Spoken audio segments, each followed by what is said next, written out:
we went through the whole Book of Mormon because who knew? Maybe there was some big change in there that we didn't know about. What was the prevailing narrative at that time? The Book of Mormon, unlike the Bible, came to us word for word from God. Mm-hmm. Well, then that becomes a problem when you find out they've made about 4,000 changes. Unlike the Bible was the claim, ours has never been tampered with. Yeah. And then you start finding out, oh, well, yeah, we tampered with it a little, but, that doesn't really count. This isn't something that one could say, oh, well, the church just found it out, or they just found it in the back archives or something. No, they've always had Joseph Smith's seer stone. The church is trying to make it more and more nebulous. Nowadays, their backs are against the wall, and they're just saying it was translated by the gift and power of God, and we have no idea how it actually happened. The major Egyptologists were asked about the facsimiles, the photos in the Pearl of Great Price. They are on record at the time saying none of these illustrations have anything to do with what Joseph's talking about. This is all just coming out revelatory, and that sounds very close to Joseph Smith being an inventor of the text. When we start realizing the church has been tampering with all the documents, this apostle had seen a, quote, strange account of the first vision. You read it and it does not make the claim that he sees two individuals.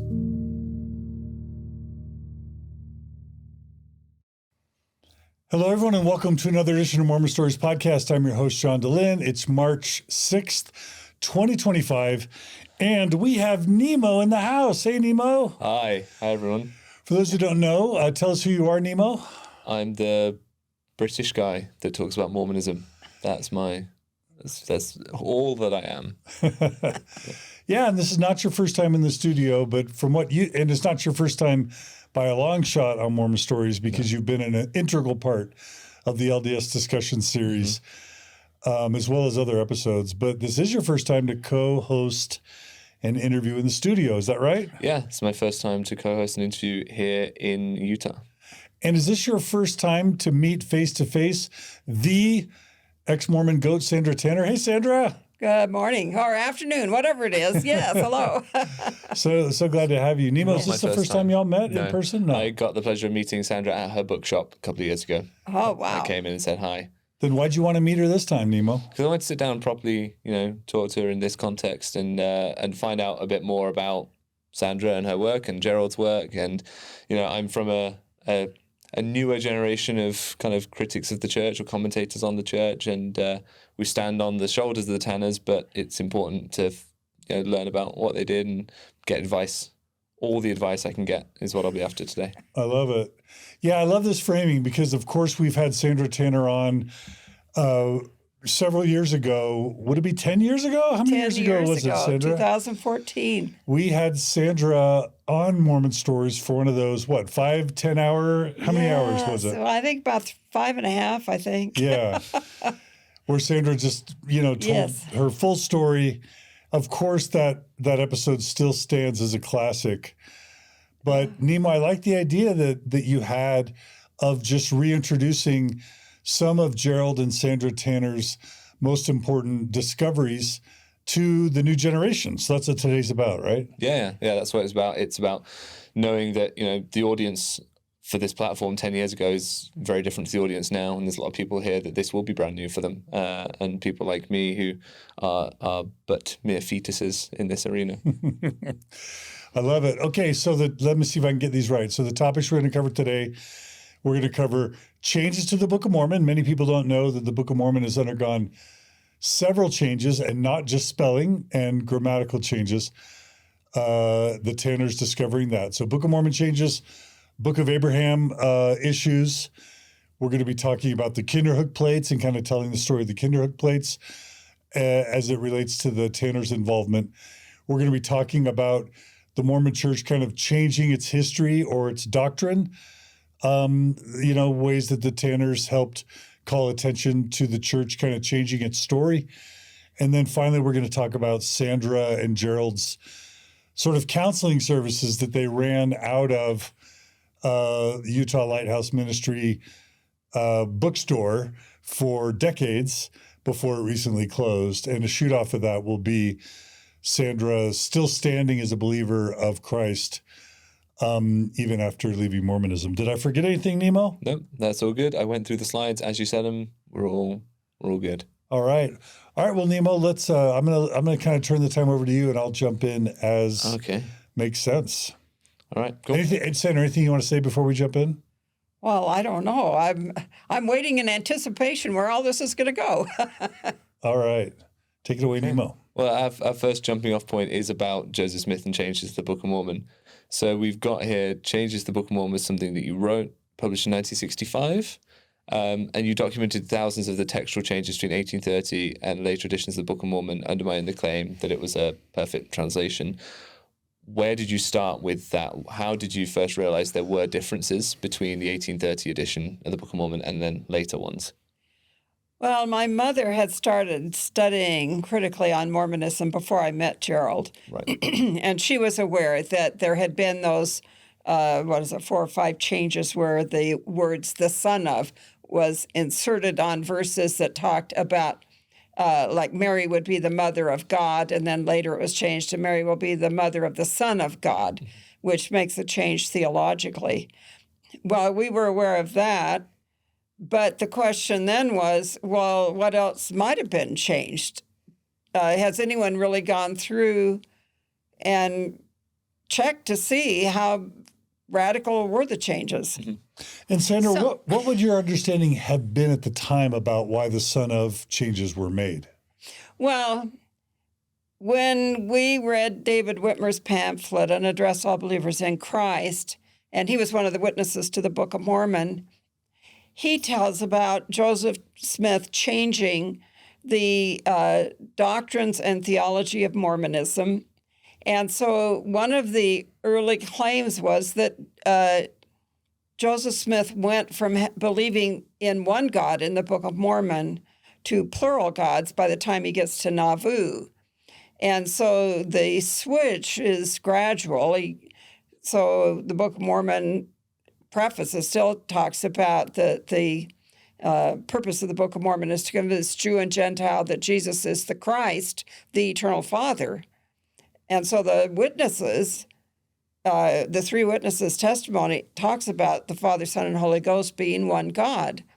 So when we were first struggling and leaving Mormonism, we ran across this little group in Independence, Missouri, Church of Christ Bible Book of Mormon. And they had given up everything but just the Bible and Book of Mormon. They had thrown out the Doctrine and Covenants and all those things. And their position was that the Book of Mormon teaches one God, and so all this other stuff needed to go by the wayside. And they pointed out to us, well, my mother had already pointed out, but they also pointed out these changes on the Godhead that would show that originally the Book of Mormon was much stronger on its teaching of the one God of the Book of Mormon. And this started us on a number of quests. When you take the view that the Book of Mormon teaches one God, what do you do with the first vision? What do you do with other revelations, later teachings? What do you do with the Nauvoo period where the Father, Son, and Holy Ghost are 3 different gods? And so as a starting point, well, let's find out what all was changed in the Book of Mormon. And so we arranged with the University of Utah to get a set of photocopies of the 1830 Book of Mormon. Because at that time, there was not a photo reprint available. Right, okay. So it wasn't that widely available. It was not at all. I mean, you had to go to a library, a university, and then probably look at microfilm. An 1830 Book of Mormon was very rare. And so the only way to see it would be at a library and maybe on a microfilm. But even the libraries would have been very few libraries that would have had a collection on Mormonism that would have had microfilms. So to research Mormonism in the 1960 time period, well, to research, everything was so hard. There was no internet. And you had to live in an area that had a collection of Mormon documents in some university holding or something to even research it. And even living here in Salt Lake, you had to go to the library to see these things. So, and when we first started out, I didn't really know that the Salt Lake Library had a good special collections. We knew the University of Utah did, so we were going up the hill to the university to look at things. And so we arranged with them to get photocopies of their Book of Mormon. One of the values to us was that then when anyone asked us about our photo reprint, we could tell them who owned the original. Mm-hmm. Because the problem we had in talking with anyone about our problems with Mormonism was, well, did that come from an anti-Mormon source? Everything was downplayed and questioned. And who were the anti-Mormon sources of the day before you guys? Well, yeah, it would have been a very small collection of people. But there were a few people that, there was a guy named Mr. Bud Varson, who ran a little thing called Utah Tract Society, I think it was. And he put out some little pamphlets that told about a few different changes and problems, but they were only like 10-page little pamphlet. Right. So you got little smidgens of problem areas in a few different pamphlets. Other than that, you had Von Brody. Mm-hmm. Brody's book was monumental, came out in 1945, and that's launched all of Mormon history that's going on today. Right. Everyone works off from her. She mentions the changes in her book, but it's only some of the changes. It's just very brief. Yeah. So we sat down and read the original Book of Mormon against a current one and marked all the changes on the photocopies. So can I just ask how that process looked, sort of really specifically? Like, did you sit down next to each other? One of you would read one would read the other and compare, or? Yeah. Wow. Yep. Okay. Yeah. So you got one with one book and the other with the other book, and you'd read along, and then hopefully you both were staying awake, and and along the way we evidently missed a couple of them, but okay. So it's a matter of your attention span. When someone's reading to you, droning on through the Book of Mormon, that you pick up every time there was a word difference. Yes. So wait a minute, I got to make a note. That's a change. Well, what kind of change? So we broke it down to spelling change, textual change. What was the other kind? Anyways, so we denoted... Doctrinal, maybe. Theological. I can't remember what the designations were, but... so textual change was one, and spelling change, and so we coded it. Mm-hmm. And so I would put a circle on the 1830 Book of Mormon photos. I would circle the word that had been changed, or 2 or 3 words, or a longer section if it was several words. And then I'd have to write to the margin what the current reading would say, and then code it to which kind of a change it was. And we worked through that whole thing. I think I spent a whole summer working every day on, well, not Sunday. We didn't do Mormon stuff on Sunday. Not just because we were Christians, but I needed a day off. A day of rest. My day of rest, yes. And so we went through the whole Book of Mormon because who knew? Maybe there was some big change in there that we didn't know about. Sure. We'd only had a few changes mentioned to us. And so you get the ones on the Son of God references that are added in to change the Godhead. But then there's some other ones that pop up. You find out that the king's names are changed Benjamin and Mosiah, which becomes a problem in the chronology of the Book of Mormon because it originally said Benjamin, and then it was later changed to Mosiah because someone paid attention to the storyline and realized, oh, wait a minute, Benjamin would have been dead at this point in the story. Yeah. So we'll go back and, oh, well, we need to change that to Mosiah. So there are a couple of places where they had to do that. And which edition were you working from, like to compare to the 1830?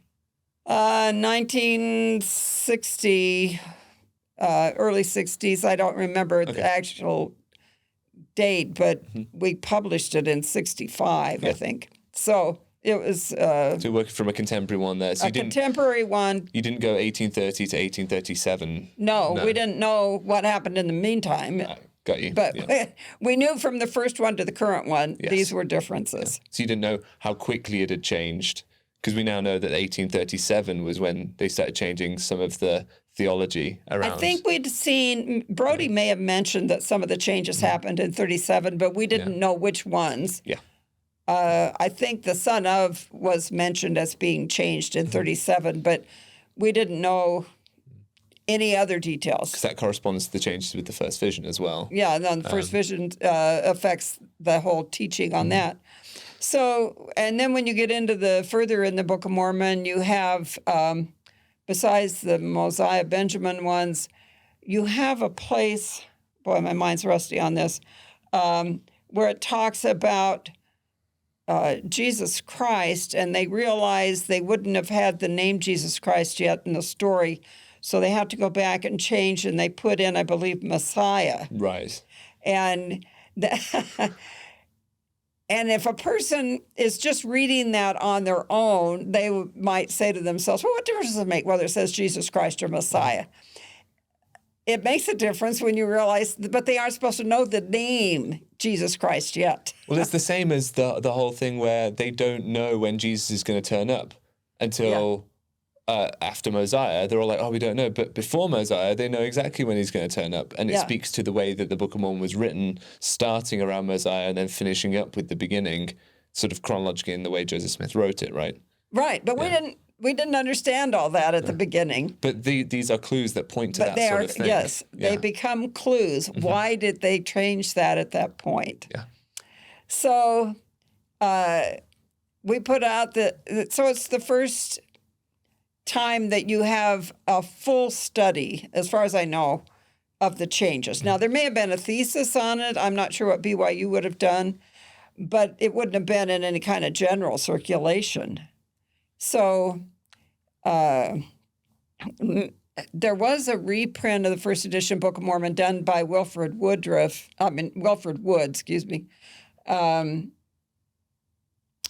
about that time, but his was just a straight photo. And so unless you took the time to compare it, you wouldn't have known where anything was changed. And one of the reasons we wanted to do our study with photos from the University of Utah was that you could point to an institution as having the original that you were using because of the question everyone brings out, well, who's Mr. Wood? How do I know he's reliable? Yeah.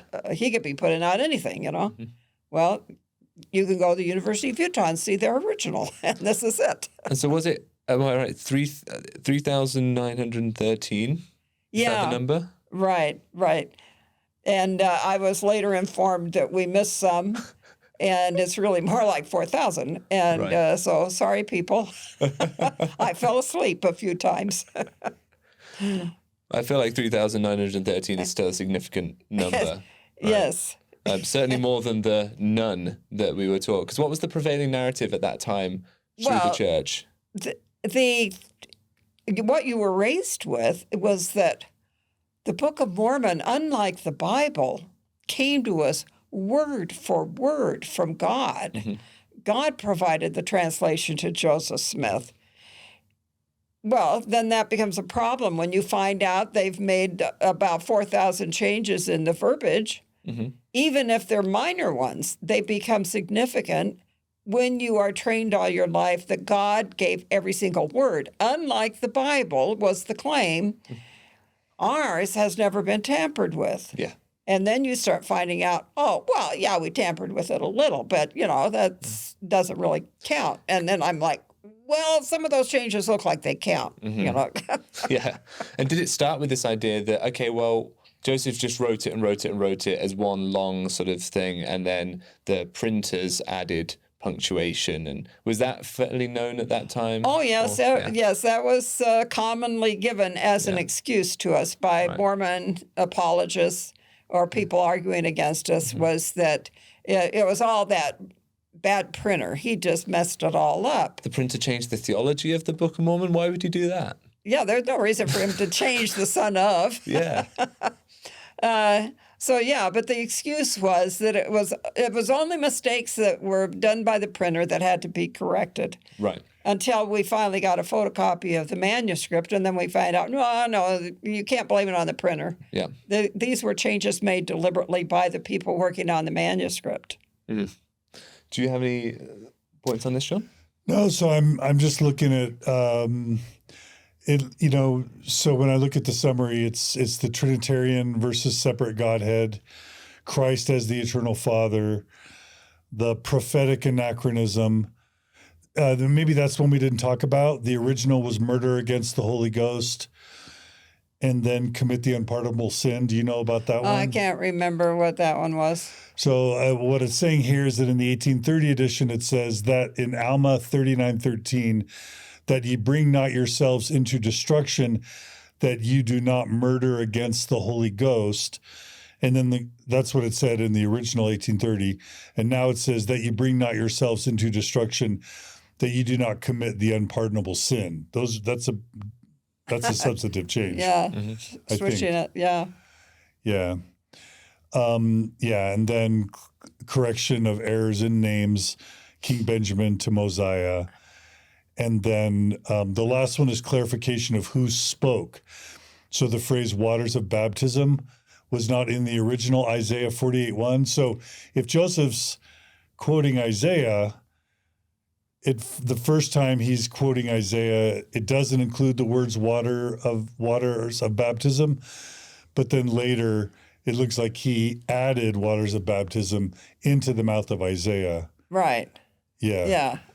So those are some of the ones that I have. It's an interpretation that he brings to the text. I mean, nobody believes that it ever had anything about waters of baptism. And I think it maybe just remind people how we were told, those who were told about the seer stone being used and the Urim and Thummim and the verbal interactions between Joseph Smith with the alleged stone or Urim and Thummim and Oliver Cowdery. It wasn't mechanics that allowed for variation. Am I right? When I was growing up, I only heard about the Urim and Thummim, these divinely preserved articles that were kept with the plates, preserved for the translator in the future centuries to be able to translate this unknown language. And I never heard that there was anything more than the Urim and Thummim. That was the only narrative I got. And that it was God-breathed, every word correct, directly God-ordained, spoken. Joseph Smith got the revelation from God, read it directly to the scribe. And then when Jerald showed me David Whitmer's pamphlet, one of the Book of Mormon witnesses, he tells how, Joseph had this divine rock that had miraculous powers that he could put in his hat, and on the stone would appear the words, and he read them off. Okay, that introduced a whole new concept to me, that besides the Urim and Thummim that was saved with the plates, he also had some sort of stone that he could put in his hat and the translation be on the stone. But it still was said to be a word-for-word translation. So that's the way Whitmer tells it, is that they couldn't even go on with the translation unless he said it right to the scribe. And so every word has to be right. Yeah, that's what I wanted to confirm, that they weren't allowed to move on with the translation until it had been written and spelled correctly. And right. So how is there any room in that for then something to have been written down wrong? Right. And so when I'm reading Whitmer's pamphlet, it reiterates this importance of there can't be changes in the Book of Mormon printing if God gave every single word and they couldn't even go on with the translation until it was written down right. Then how could you go back and make almost 4,000 changes in the text? The only way is to start questioning whether God would allow him to purposely make mistakes in some way to try and test people's faith or whatever. But that seems unreasonable behavior. Well, and it sure didn't fit anything I was ever told. And so, back in 1960, we all grew up absolutely knowing that the whole thing happened through this Urim and Thummim. This idea today that they glibly talk about, oh, well, of course, there was also the seer stone with the Urim and Thummim. But that wasn't how the narrative was told 60 years ago. It was very emphatic. How it was told 20 years ago. When I was a primary child and when I was in seminary, the seer stone still wasn't part of the narrative. We were still being told exactly what you've just described, which is the words were revealed to Joseph Smith via the Urim and Thummim, so he was directly translating a lost language, and he wasn't allowed to move on. There's the quotes where Joseph would make sure words were spelled right because he would come across words he didn't know how to spell or pronounce, and there would be a couple of goes, and they would make sure it was got right before they move on. That was all part of the dominant narrative, even 15, 20 years ago. Yes, and the church always knew that there was a seer stone. This isn't something that one could say, oh, well, the church just found it out, or they just found it in the back archives or something. No, they've always had Joseph Smith's seer stone. They've always known about the witnesses' statements that describe the use of the seer stone. They've always known about his magic money-digging use of the stone, the very same stone that he later used to translate. The church just sat on the information and kept putting in their manuals this false narrative that they had to know was false. Well, because that pamphlet, To All Believers in Christ, it says that the seer stone was used, right? Where did you come across that? Well, this little group in Missouri that Jerald had come across, and also from the barber in Salt Lake City, James Wardle, a reorganized man that Jerald had become acquainted with, they had both shown us David Whitmer's pamphlet. And James had given us, I believe, a copy of that. So people that were studying church history could stumble across these different references and documents. And if you stumbled into the back of Sam Weller's bookstore downtown, you could have seen a copy reprint probably in 1960 back in the back of his bookstore. But the average person didn't know about it, and the average church publication never mentioned it. And people outside the U.S. never knew about this. And that's a thing that I think I like to try and tell people about sometimes, is that if you happen to be someone that was really into church history, living in Salt Lake City, then you had access to these libraries. You had access to go and try and get a hold of an 1830 copy of the Book of Mormon. There just weren't any in the UK. We had some old, I think you could get copies of Mormonism Unveiled or whatever, but potentially, or things like that in old bookstores. Because I know Mark Hoffman used to try and find stuff in sort of the north of England. But by and large, we didn't have access to this sort of stuff. And international members would have had no idea about any of this because all they got was the correlated manual that would be brought to them, particularly if you're outside of the English-speaking church. Once you go into the only materials you've got are in your language published for you by the church, you're completely at the mercy of what the church is willing to tell you about the history. That's right. Yeah. So it's only been in the last, 30 years, really, that you start to see more mention of these things in church publications, but it starts off as a very small little trickle of a few little mentions, and now they make it sound like, oh, well, it's always been there. What do you make of when Blake Ostler comes out with this loose versus tight translation theory? So clearly the church, because of your work, the church has to sort of backpedal on how the Book of Mormon was translated. And so then this guy named Blake Ostler, who's an attorney, comes out with this idea that, okay, we don't know so much about the word for word, character for character thing, but of course Joseph Smith would be mixing his own understanding of the world, his own 19th century sensibilities with then whatever is getting revealed to him through the Urim and Thummim. And whenever there are anachronisms or misplacements or errors, it's because it was more of a loose translation than a tight one. What do you think about the changing of that narrative? Well, when you see that your original narrative doesn't work, you've got to figure out some way to smooth it over and make it sound good. And people need to think about, well, what does that tell you? It tells you that the original story isn't plausible. It can't be what the witnesses said. It reminds me, I think I saw Hamilton a couple years ago, and the one song it talks about, I was in the room where it happened. Yeah. And I sing that to myself all the time when I'm studying church history, because I look at the witnesses' statements and that. They were in the room where it happened. And they're the guys telling us every word came from the stone. Every word was spoken exact. And they couldn't go on with the translation unless it was correct. Those are the men that are telling this.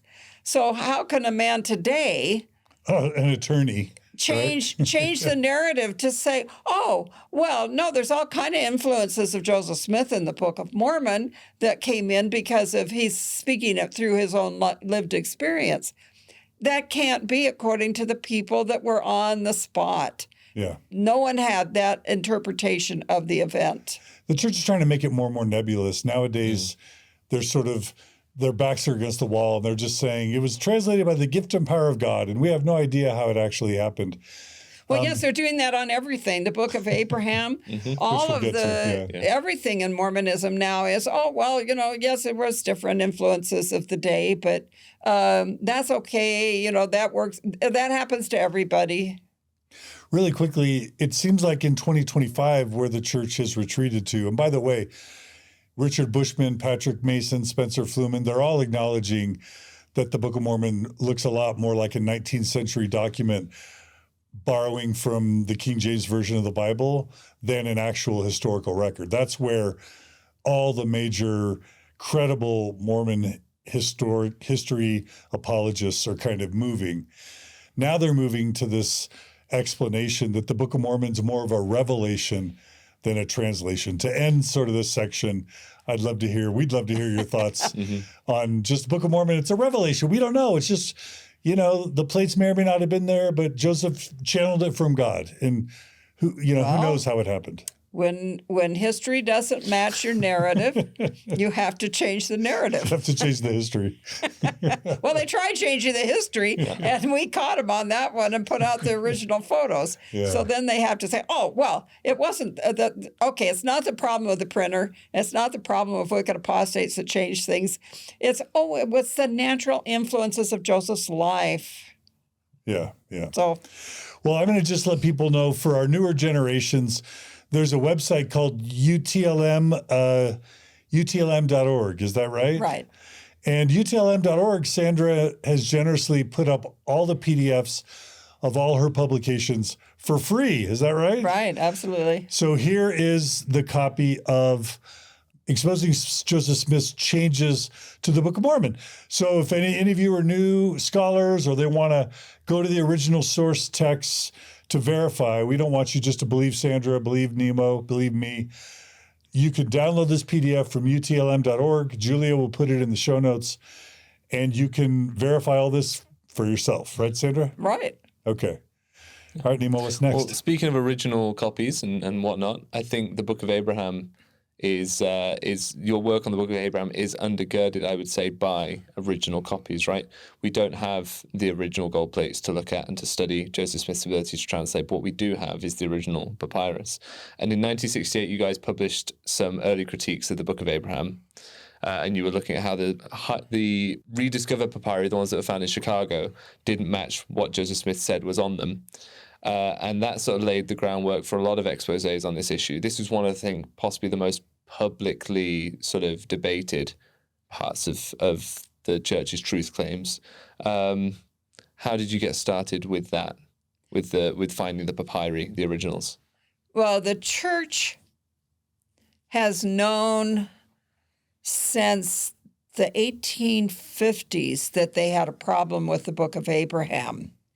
Okay. Because early on, one of the earliest Egyptologists was asked about the papyrus, about the facsimiles in the Pearl of Great Price, and said, "These don't make any sense. No, this isn't what these are about at all." It's 1850s. In the 1850s, and so the church was on notice something was wrong, and then you move up to the turn of the century. And in 1912, you have the Metropolitan Museum acquires, the Metropolitan Museum's in New York, and they acquire from descendants of people from the Smith family, well, from the Bideman family. Emma Smith married a guy named Bideman, and down through different people, a woman ended up owning part of the papyri that belonged to Joseph Smith, and she negotiated with the Metropolitan to get the papyri, and they just put it in the back vault or something. But in 1912, Egyptology had developed to such a point that you have the major Egyptologists of the day, Breasted, Mace, Mercer, I can't remember all their names, but the major Egyptologists were asked about the facsimiles, the photos in the Pearl of Great Price. And they are on record at the time saying, none of these illustrations have anything to do with what Joseph's talking about. It has nothing to do with Abraham. This is all standard Egyptian burial documents. Mm-hmm. And so a publication was put out. Didn't the New York Times run something? The New York Times ran a big page. Front page, right? Right. Museum walls declare fraud, something like that. But there also was this little booklet, Joseph Smith as a translator, I think it was called, where these different Egyptologists give statements about the facsimiles. So at this point, the church, again, is put on absolute notice. The Book of Abraham isn't going to make it. 40 years before you even start looking at it. Yeah. And so it's put back. They don't want to deal with it. And, well, there's a long history of all the stuff that happens after that. In the church's archives, they always had Joseph Smith's working papers for the Book of Abraham. And so there's a volume called The Egyptian Alphabet and Grammar, which are working papers for the Book of Abraham. And in it, you see part of the manuscript for the Book of Abraham, where Joseph Smith and his scribes have copied off characters from the papyri and written them down the left-hand side of pages, and then put an English translation to the side of the little character. And so you have, in one case, a backward-looking, if you thought of an E, capital E, only printed backwards, and from that, Joseph's going to translate a whole paragraph with several proper words in it from just this simple little sign. Well, and Robert Rittner says that was a common belief at the time of Joseph Smith, that these ancient languages would contain vast amounts of information per character, right? Yeah, so Joseph's just playing on what the current assumptions were of the day. He was wrong, but I mean, there's no way that backward E could contain a whole paragraph with proper names in it, and it would all be encoded some way in these 4 different little squiggle lines. But then he had to believe that, because that is what the Book of Mormon says of itself as well. They talk about that essentially the language they used was to save space, and if they'd been able to write in Hebrew, then it would have been much more complete. Right. And so that belief trickles over into the Book of Mormon's narrative about itself as well. Right. Yeah. So, yeah, right off the bat, Joseph's under the impression that Egyptian can be written in much smaller space. Yeah. So he works on this alphabet and grammar. Well, the church sat on this. It was kind of like a secret document that only a few scholars got to even look at. Well, a friend was able to get a microfilm of the alphabet and grammar. Right. And so we printed that, and we did a reprint of this these Egyptologist statements in a little book we called Why Egyptologists Reject the Book of Abraham. So in the mid-60s, we're already dealing with Book of Abraham problems. We just don't have the papyri to work with. Everyone's assuming the papyri have been destroyed in the Great Chicago Fire in 1870s, I think it was. Yeah. And no one expected them to still be around. And Sandra, just for fun, I'm going to show now people the actual New York Times article from 1912. Oh, yeah. Just so that they have a sense. And while you're loading that, I think it's important to say that it doesn't matter. Even if we didn't have the originals, it wouldn't matter because Joseph produced in the Pearl of Great Price, which I was at Benchmark Book the other day and I saw a very early print of the Pearl of Great Price that was taken by missionaries out to England to show people. And there's a fold out of the facsimiles in there. And in there is all the labelings of what Joseph said each of those things was. And an Egyptologist will look at that and say, no, that's not God sat on his throne. That's not this. That's not that. That's Min, the god of whatever. They will look at it and know that Joseph Smith's interpretation was wrong. So we don't need the originals. We later discovered we can find them, but Joseph Smith produced these things. They were recognizable to Egyptologists as not what Joseph was saying they were. But it's important to show that the church, for me, they knew. Yeah, for me, the most damning thing is what did they know and when did they know it? And I like the 1912 New York Times front page article because it just shows the church has known about the problem of the Book of Abraham for so long. Since around the time of B.H. Roberts, who was also putting them on notice of loads of other issues. Yeah. Yep. Right. Yep. And so then, so in the mid-60s, we're putting out a lot of different publications hammering on the Book of Abraham issue. Well, there were rumors at the time that part of the papyri might still be in existence. And no one was talking about where they were at, but there was this rumor about them. Well, I think the church realized that they're going to have to be doing stuff on the Book of Abraham. It's becoming a public issue. Mm-hmm. Anyways, in the mid-60s, it's my understanding, the Metropolitan Museum in New York was going through an expansion and remodel, and we're looking for ways to capitalize on whatever they can to raise funds. Dr. Atiyah from the University of Utah was an Egyptian Coptic professor, and he was back at the Metropolitan doing research. So the Metropolitan directors deliberately got out their photos I guess probably the originals, of what they had of the Joseph Smith papyri and showed them to Atiyah. Now, the way the church tells the story today is as though Atiyah was back doing research and just stumbled and he made the discovery of the papyri. No, the Metropolitan Museum deliberately showed him the papyri and he realized it was the Book of Abraham stuff of Joseph Smith. And then they used Atiyah as a bridge to the church to acquire them. Mm. And this was all brought out in interviews with the directors of the museum in a dialogue, a Journal of Mormon Thought, early on in one of their first issue or two. They did a special on Book of Abraham, and they interviewed the director and tell about this coming out of the papyri. Mm. Well, as soon as the announcement was made, there was a scramble to get more information, and the question is whether the church originally intended to bring out photos of them. I think our publications challenging them on all this stuff helped to facilitate them bringing out the papyri photos early before maybe they would have otherwise thought of it, because if you look at the improvement era for, I think it's the February of 1968 improvement era, they put in photos of the papyri. And you can tell it's a rush job because the pages are inserted in the middle of the magazine. And it had not originally been planned on being in there because the numbering isn't right. Right.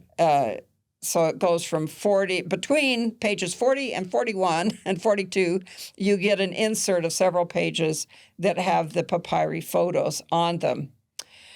Once we got the photos, the rush was on to figure out how they related to the alphabet and grammar.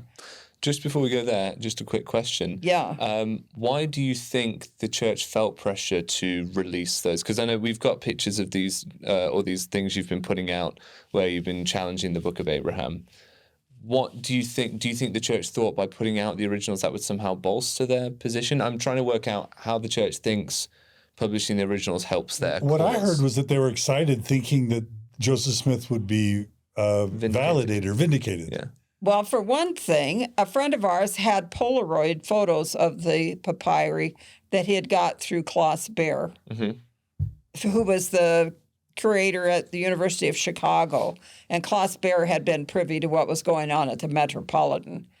And so a friend of ours had gone to the Deseret News when the announcement was first made about the papyri. He had gone to the Deseret News and asked about getting photos. And they said, no, they didn't know what they were doing with them at first.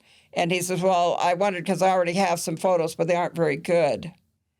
So I was hoping that you guys would put out good ones. Right. So I think that helped to put the church on notice that Well, they're already out photos there. were out there, and they might as well just go ahead and, if you want to be the first to get them out there and have your copyright on them, Yeah. Okay. get your photos out so we makes can sense. copyright them. Okay.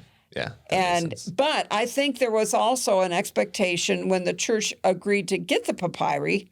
I think somebody at the top thought this would really vindicate Joseph.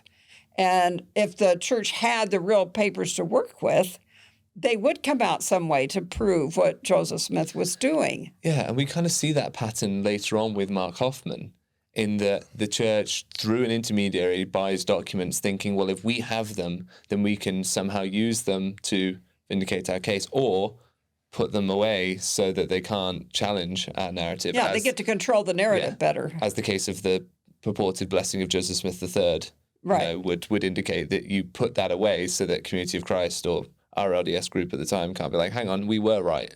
Yeah. Right. Yeah. Right. So the church comes out with the photos.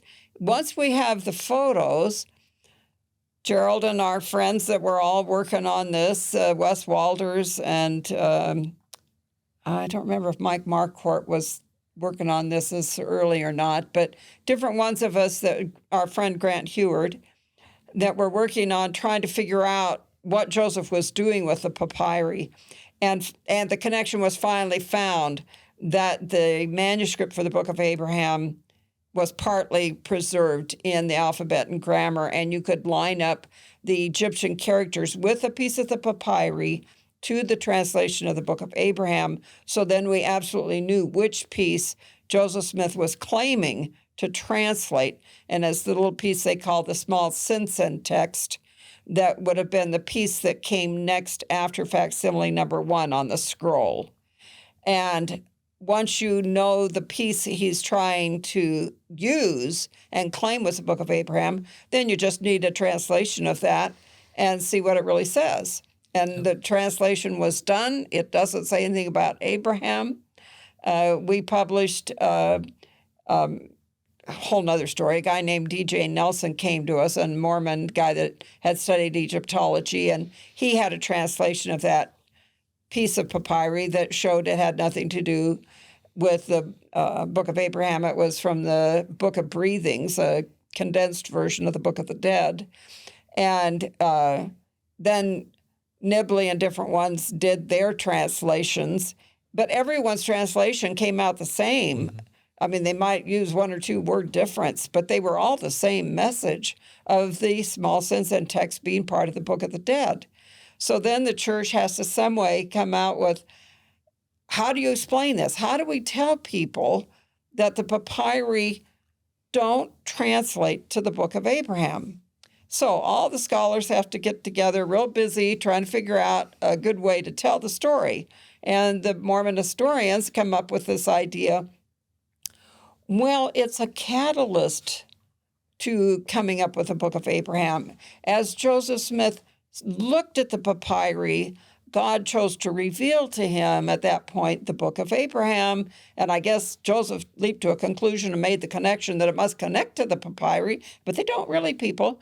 They are just the catalyst to revelation. So that's the way they tell it today, is it just facilitated a revelation. Why is that wrong, Sandra?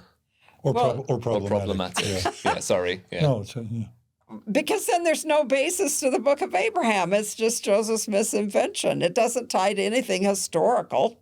Well, and I would go one step further and to say that if it is the case that these objects allowed Joseph Smith to receive revelation and he received a translation word for word and then he wrote it down, right? If that is the case, which we can see from the grammar and alphabet of the Egyptian language documents that he was trying to directly translate these things. So the catalyst theory doesn't work from that perspective for me, because Joseph Smith's intention is shown to be clearly a direct translation, with the word translation meaning what it would commonly mean to most people.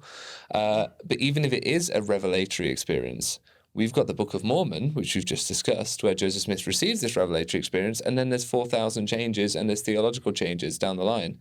So it's not particularly trustworthy a method for Joseph to receive this kind of revelation and sort of translation by revelation that he got for the Book of Mormon, because we've shown that that doesn't produce very accurate results if you're having to change it 4,000 times. Well, and I was raised with this whole idea that the problem with Christianity is that through the centuries, these wicked priests have tampered with the text and changed everything to where it doesn't have the right doctrines in it anymore, but we have the sure Word of God because we have direct translation of these ancient texts, so we can rely on them. And now suddenly we're finding out, well, wait a minute, it doesn't look like we got much to rely on. This is all just coming out revelatory. I mean, you can't even argue a bad priest gave a bad translation. You're saying it doesn't relate to any translation. It's just simply a revelation, and that sounds very close to Joseph Smith being an inventor of the text. Mm-hmm. Yeah. So it's the Book of Abraham was problematic enough. If you add to it the problems that we just talked about, the Book of Mormon, that's like 2 strikes. Right. Yeah. Big strikes. Right. Because Gordon B. Hinckley and other past Mormon prophets have all said that the Book of Mormon is what? The keystone? Yeah. Yeah, it's foundation of our it's church. either all true or none of it's true.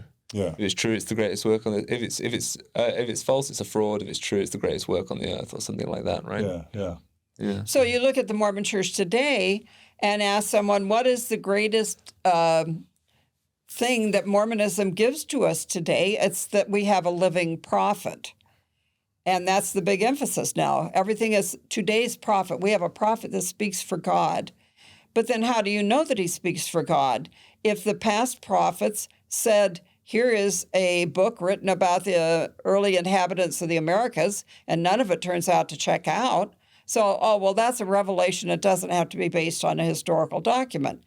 Well, here's the Book of Abraham, another one of their scriptures. Oh, well, it's not necessarily connected to the papyri. It's a revelation from God. Mm-hmm. Well, it's sounding a lot like we don't have any real foundation for the claim of prophet. What does it mean to have a prophet of God? He doesn't seem to have a basis for what he's doing. He could just pontificate whatever way he wants, and that's just, we all vote yes, and that's scripture then. Mm-hmm. But I was raised thinking there really was verifiable evidence for it. Well, yeah, and I believe it's D&C 20 that Joseph Smith is called as a translator. That's one of his divine callings. Right. So, and that, we can't get into the realms of what does translator mean. It has a pretty plain English meaning even back then. We're not applying a new meaning to it now that wasn't there back then. That would have been understood even then, that he is someone that takes a language and puts it into another language. Right. And that's what we believed he was doing. But we've got 2 examples here of either the source material that we do have completely differing from the translated text, even though we have evidence to show he was trying to translate it in that literal sense. And then we have one where we don't have the source material, and we have changes and problems with the process there. And then we have a third, if we are ready to go to the Kinderhook Plates. Almost. So just really quickly. The Kinderhook Plates, that's the third. Oh, just really quickly, I like just in the show notes, we want to encourage people to do their own research and to take advantage of this stuff. So I just wanted to show first quickly, Julia was able to find the New Era article that literally shows, just so you know, we're not making it up. There's a fragment of the papyrus. There's Joseph Smith scribbling in, likely Joseph Smith scribbling in of what he thinks, is missing from the fragments. There's the article, New Light on Joseph Smith's Egyptian Papyri. And, and there's again more of the papyri fragments. And you can read, if you go to the show notes, you can click on this and read what the New Era printed about this back in the day. Part of me is like wanting to just ask again, does the church get credit for publishing all this in a church magazine back in the day? Does the church get honesty and transparency credit for this New Era article alone? What do you think, Sandra?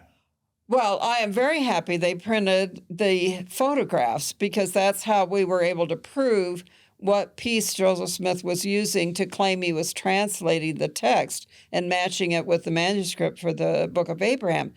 But they didn't end up telling us that. They just want to put in their spin on these are the basis for the revelation, but not explaining to us how then are we to look at the facsimiles with their explanations underneath that clearly are totally erroneous. The facsimile number 1, we have the original for that, and that is Osiris laying on the couch scene. It's Anubis standing to the side of him. That's a standard burial document scene, and Joseph gives a total different translation. That's currently in their Pearl of Great Price today. Even changes the head of Anubis, right? He changed the head of Anubis, the jackal-headed god, because evidently that little piece of the papyri was missing, and so he has to make up what he thinks would have been there, and he doesn't understand that it would have been this dog-faced, jackal-headed god.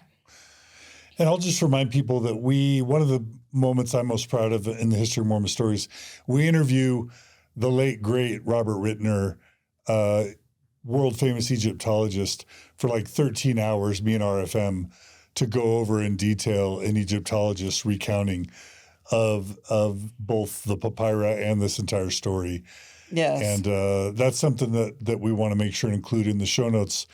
I think Brooklyn's taking over the show notes, but we'll include that. The only other thing I just wanted to mention, Nemo, before we move on, is that you published several articles in the Salt Lake City Messenger. That's the name of the newsletter you and Jerald put out, right? Right. Did y'all end up putting out? And I'm showing a sampling of those articles here on screen. These are all downloadable, by the way. Right. Yes, they're all on our website. You can look. You can just go to newsletters and find the issue. Yeah. Did y'all end up? I think y'all ended up doing at least one book on the Book of Abraham too. Is that right? Yes, we did some pamphlets and a whole book on it. Yeah. And that's all available online. In our big Mormonism Shadow Reality, we have a big chapter on the Book of Abraham where we lay out the whole case on this, and I think anyone that reads our chapter will see that the Book of Abraham is just a total fabrication on Joseph Smith's part. Yeah. Right. Well, speaking of fabrications, there were some men in Pike County, Illinois, who fabricated some little bell-shaped plates that I believe were published in the Times and Seasons. It says here, why does the circumstance of the plates recently found in a mound in Pike County, Illinois by Mr. Wiley, together with etymology, and 1,000 other things, good to prove the Book of Mormon true? Answer, because it is true. That's Times and Seasons, Volume 5, page 406. But you guys published evidence that Joseph Smith attempted to translate the Kinderhook Plates, proving he could be deceived, essentially. That was your kind of conclusion there. Right. But a lot of apologists will argue that he never really took them seriously or he never tried to actually translate them. What would you say to that? And just if you want to tell us the story of the Kinderhook Plates, we'd love to hear that. Well, these non-Mormon guys got this brilliant idea. This is in the 1840s in Nauvoo, Illinois. was it 1844, I think, just before his death, short time before. They're going to throw a monkey wrench in this whole Mormon deal. And so they invent these little brass plates and do a supposed unearthing and finding of this treasure trove, and they find these little plates, and they get this Mormon guy all excited about it. So they bring him to Nauvoo to show to Joseph Smith, oh, we found in this hill these wonderful artifacts. What do you think they are? And Joseph gets all excited. And so they took it seriously enough that they did printings, copies, drawings of these plates in the different Mormon magazines, in the Times and Seasons, and I think in, what was the other one? Maybe the Nauvoo Neighbor, I'm not sure. And the Broadside that they printed up. So they were very proud of these plates and were using them at the time as a buttress to their claim of ancient writings found here in America on metal plates. And so Joseph Smith looks at them, and he gives a comment, and is it Clayton or Kimball that records this? Is it Clayton? My memory's Clayton, but I could be wrong. Clayton, I think, writes in his journal about what Joseph Smith said about them. And he tells about that they're this guy that's, now my mind's gone blank. It's through the loins of Pharaoh or something like that. Yeah, a fellow was supposed to be, my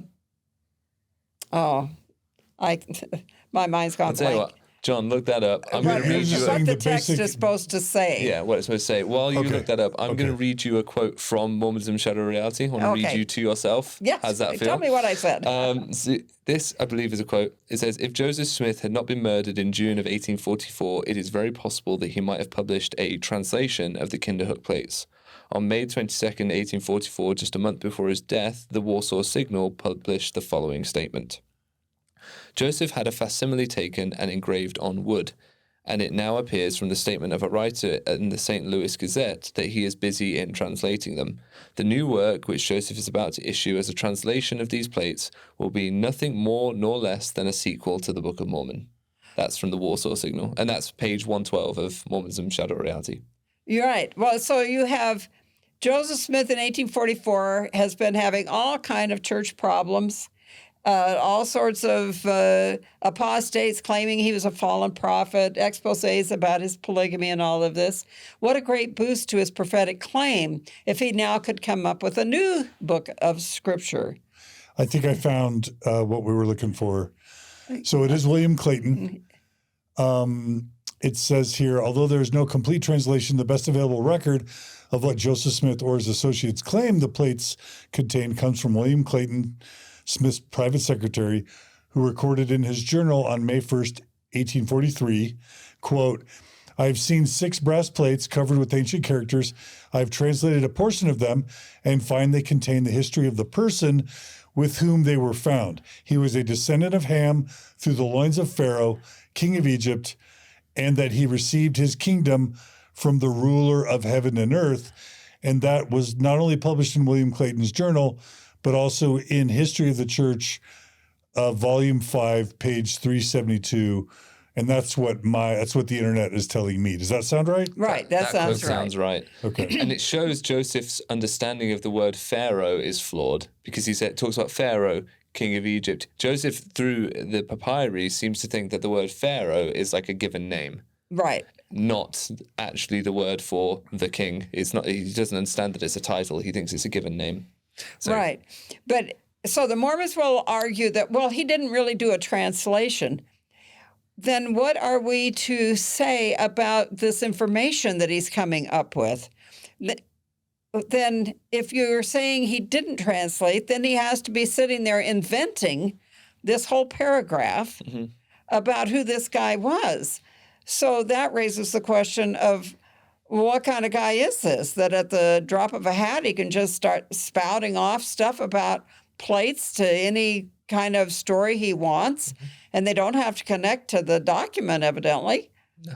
So it puts them on the horns of a dilemma of, trying to dismiss Clayton's writing when Clayton is one of the trusted secretaries of Joseph Smith. At this time, he's following Joseph around practically daily, keeping a record of Joseph Smith's doings. So there's no reason, there's no incentive for Clayton to make this up. Yeah. And Joseph claimed that they were a record of the person with whom they were buried. Right. And then he made claims about that individual. Now, those claims just genetically aren't possible. It's not possible that there is a person with whom these would have been buried who would have that kind of lineage. As we know from the DNA evidence problems with the Book of Mormon, right? Right. So the whole thing becomes very problematic. So the church has tried to downplay the whole Kinderhook thing as, oh, no, Joseph didn't take it that serious. Well, it looks like it was a very serious undertaking at the time, but his life got too complicated and he was not able to get back to the project. I guess the point I'm making there, I suppose, is that even if these fake plates were a sufficient catalyst for him to have this divine revelation, the contents of that divine revelation isn't possible. Right. Okay. Right. Yeah, that seems pretty damning to me. Do you have any things to say on the Kinderhook Plates, John? Let's see. Only that if we just want to pull it up really quick, Sure. Just so that people can see. Here we showed earlier. Here's kind of a brief copy of what the Kinderhook plates look like. They're actually gold color. No, they're copper. Copper? Okay, kind of a copper color, metallic. These images don't quite reflect that. At first, the church was claiming that they were authentic. But then one bell-shaped tablet has survived. And so there has been tests on the metal, which proves that the alloy used in the metal is a modern composition. The ancient brass plates would not have had the same kind of composite for the making of the metal. So that puts them into a modern composition. Not only that, eventually tests were done on the plate, and they show that the thickness of the plate is uniform, which can only represent a rolled metal.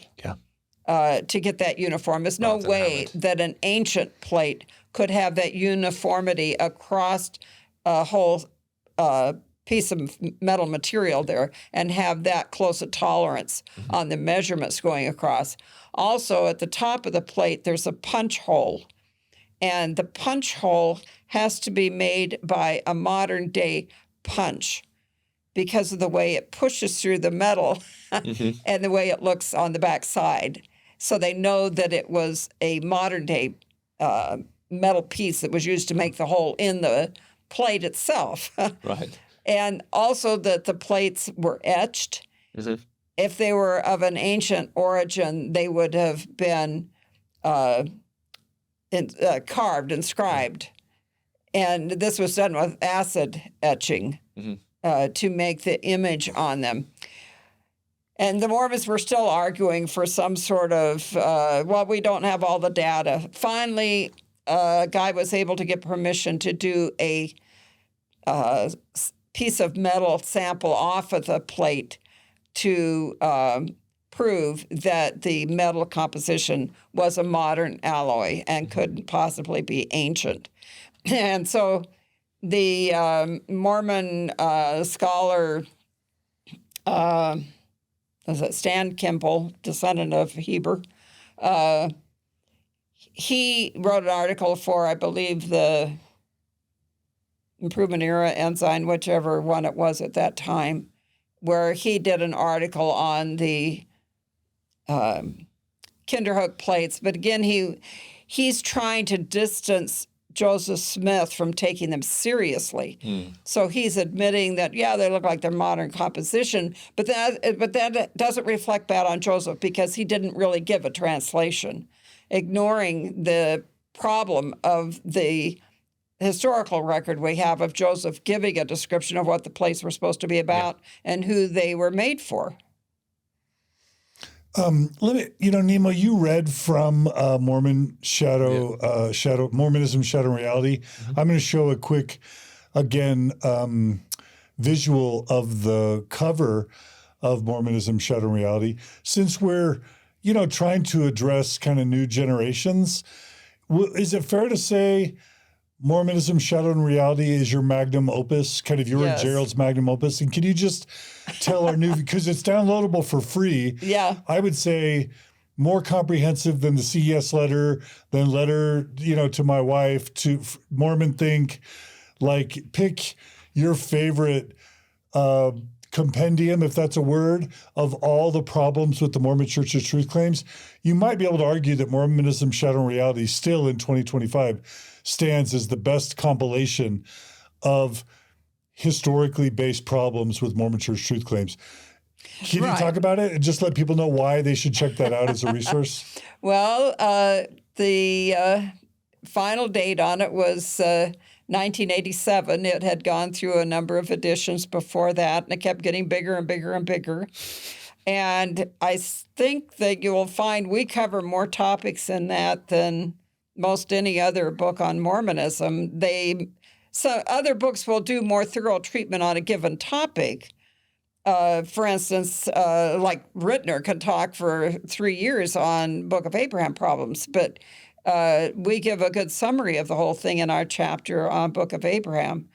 But you can just look at the table of contents, and it covers just about all of the major topics of Mormonism. So you've got about 600 pages of all quotes, photocopies, all sorts of documentation on every aspect of Mormon history and changes and contradictions and how the church has tried to suppress its records, all the fights that we had with them early on trying to get photocopies of things, how they've suppressed their history, changed it, edited it, and backpedaled on all the claims. So it was an astounding work, and I think that it still holds up today, even though there are more research has been done, for instance, on Book of Mormon problems. There's just a lot of new research, but they just reinforce what we did and expand on it. It's our major work. And famously featured in Under the Banner of Heaven, right?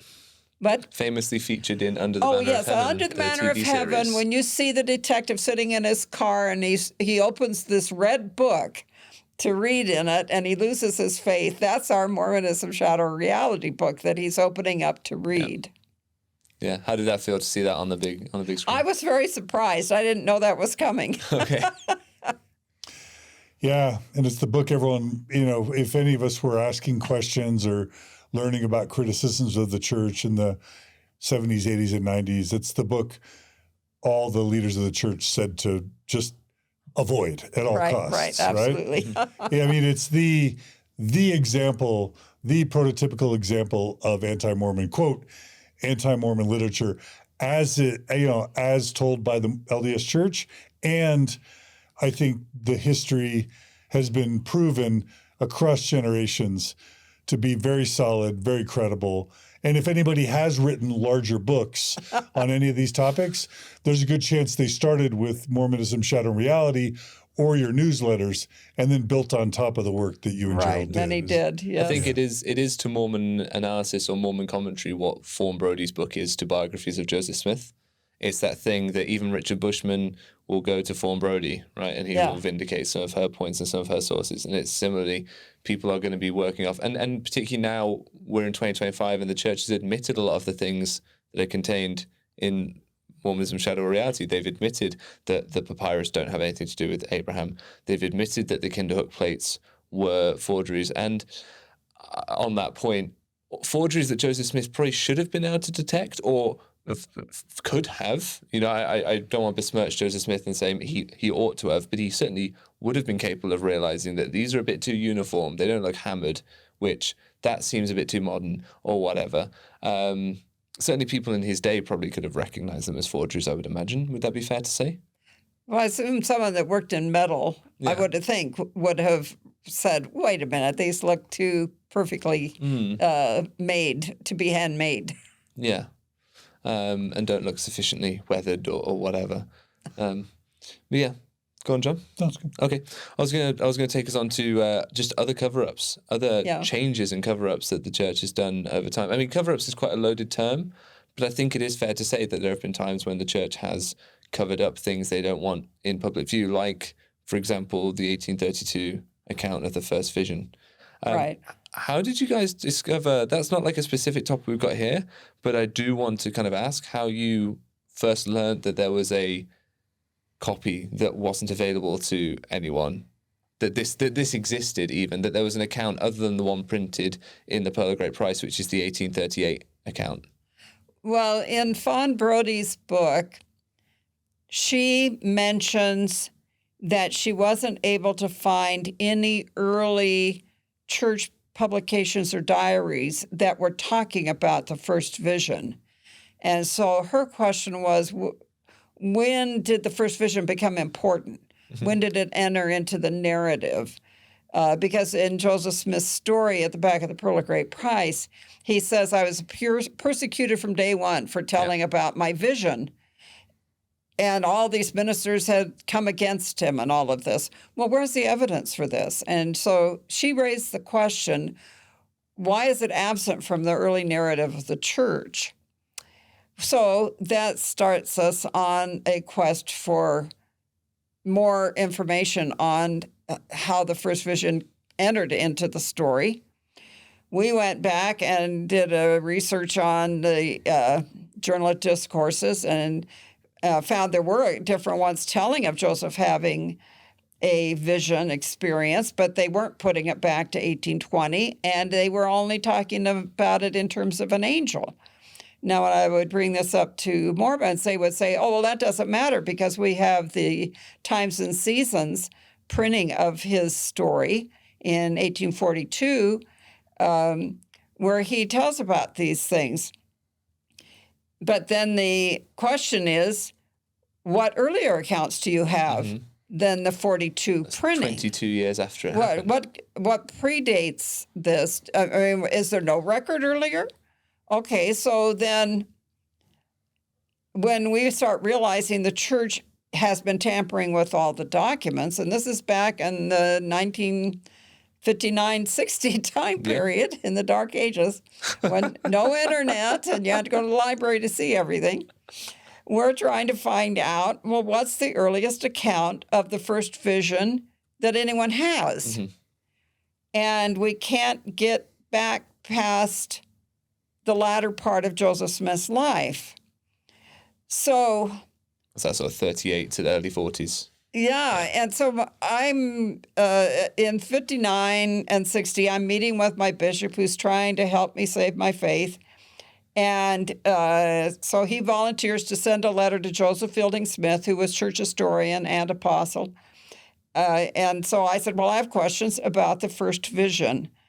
And so I had some particular things about the first vision I asked in the letter. But one of the things I said in there was I would like a photocopy of the original Joseph Smith account of the first vision. Now, I didn't know that they were sitting on the 1842 account. I just assumed there has to be an early handwritten account. So you didn't know, 1832 or 1842? 1832. Okay. 1832. Okay. So you didn't know that they'd taken the 1832 out and put I it didn't in even a know vault. it existed. I didn't know anything about it. All I knew You just was... wanted the original, whatever that was. Yeah. In 38, Joseph's working on his history of the church that eventually becomes published in the Times and Seasons in 1842. Yeah. Okay, he's putting together his history in 38. What predates that? Yeah. What manuscripts are there there's an that he's 18-year working gap. from? Yeah. Where's the first time he writes it down? I want a copy the first time he writes it down. Can you give me a photocopy of that? Yeah. Well, Joseph Fielding Smith knows that there are people who know about the 1832 account because in the in the all these dates mixed up. In the 1950s, Levi Edgar Young, an apostle, was shown the 1832 account. Okay. And he told a friend of ours, Lamar Peterson, before we didn't know Mr. Peterson at this time, but Mr. Peterson was told that this apostle had seen a, quote, strange account of the first vision. So obviously there would have been people around that Joseph Fielding Smith would know had seen this early account. And I think he assumed we had got wind of that. Right. But and we that's why you were hadn't. asking for it, he And thought. that's why I was asking for it, because I'd got wind of this, that there is this account that people are talking about. Well, that rumor hadn't come to me. I'm just assuming there's got to be a first, where's the first account? Yeah. So we, unbeknownst to us, which we now know, Joseph Fielding Smith had seen this 1832 strange account in Joseph Smith papers and had cut it out of the letter book that it was in and saved it separately so that people wouldn't stumble on it, I assume.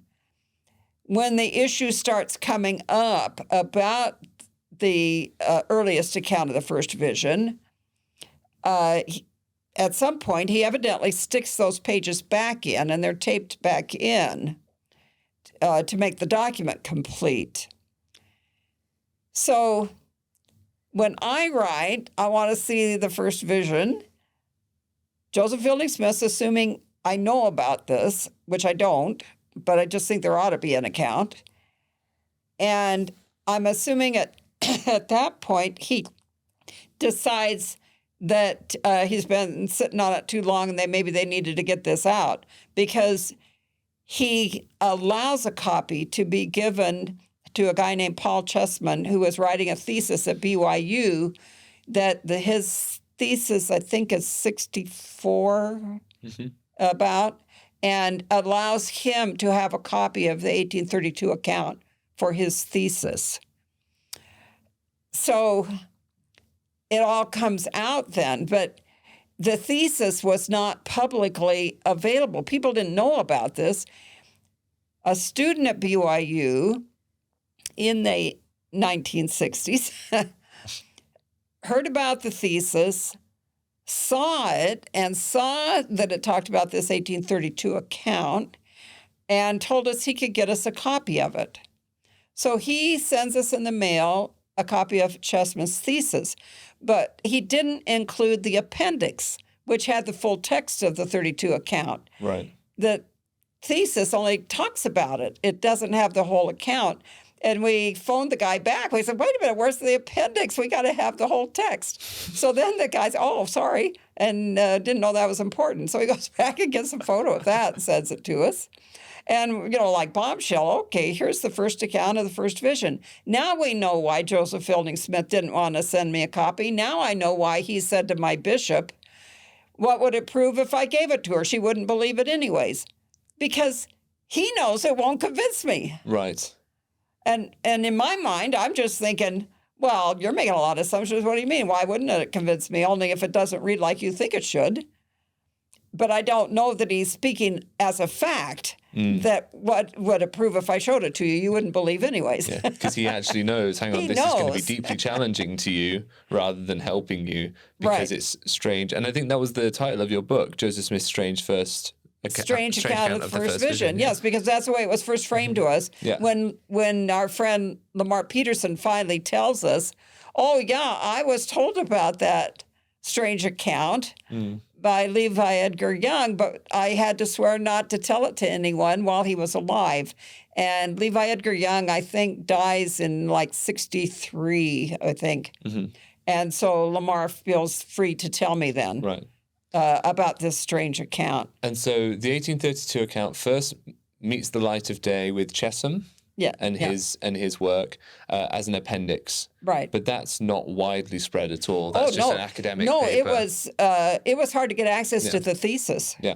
So you managed to finally get access to it. And then once you'd got that appendix, you published it. We published it. Oh, yes. Famous what year Tanners. was that? We're right out there putting out a copy, passing it out to everybody on their block, Have you read about the Yes. 1832 account? And what year did that go out? It's 64, Okay. I think. Did it make a splash? Did people care? Well, our little handful of geeky Mormon students were all excited, but it didn't go, broadcast around the world. But in the Mormon underground, it was all pretty exciting when it came out. The subtitle for this was "Important Document Suppressed for 130 Years Now Comes to Light. This document, dictated by Joseph Smith, reveals that he did not see the Father and Son in 1820."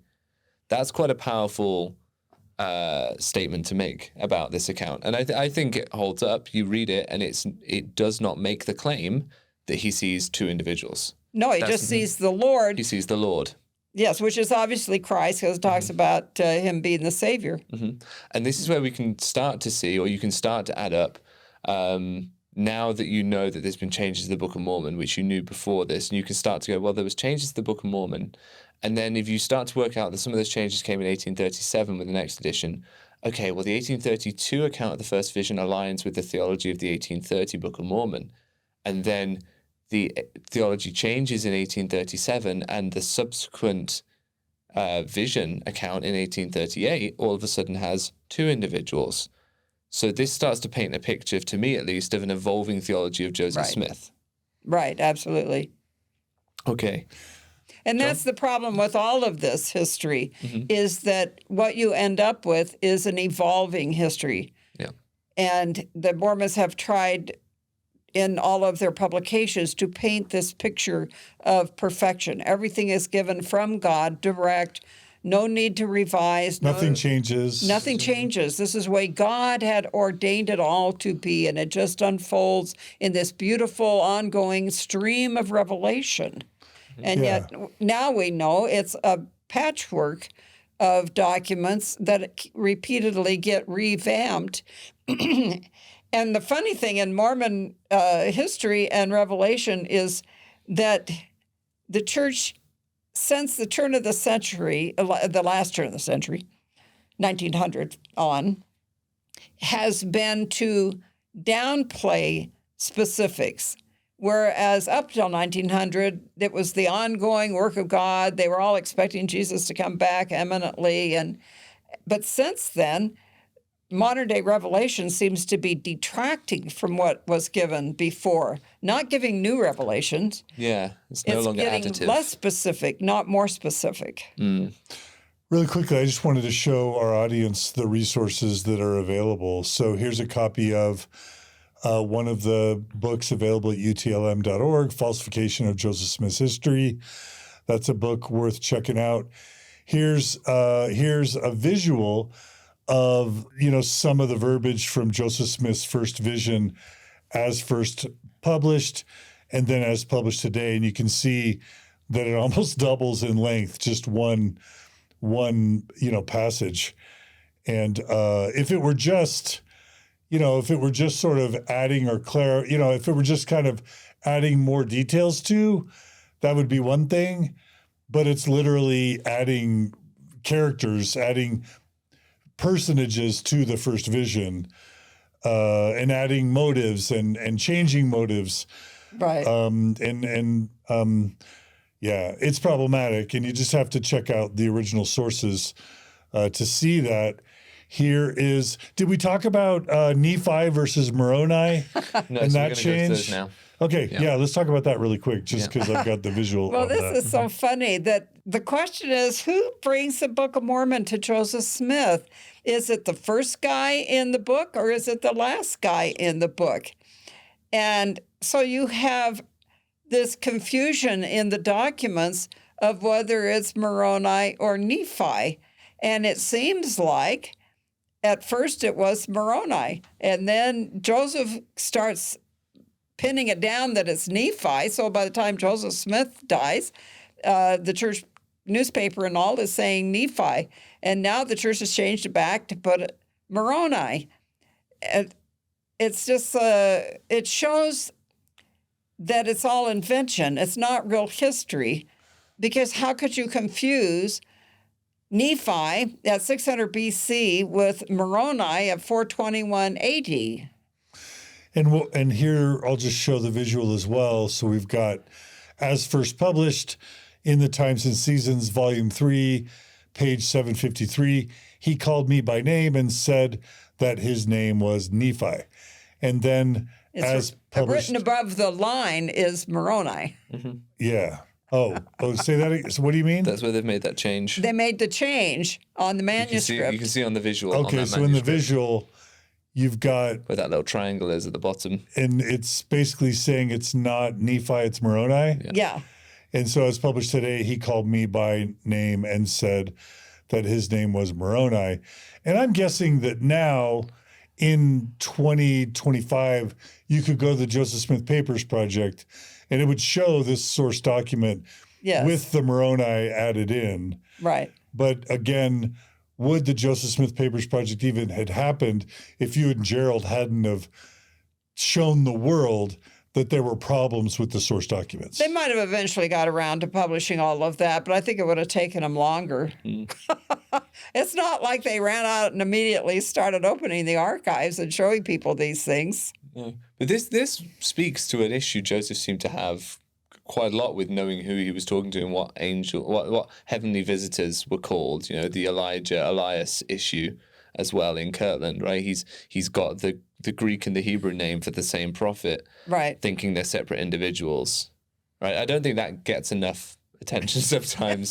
that Joseph's got this pattern of not always correctly identifying who he's talking to, and to the point where sometimes he thinks two people can somehow be the same biblical prophet.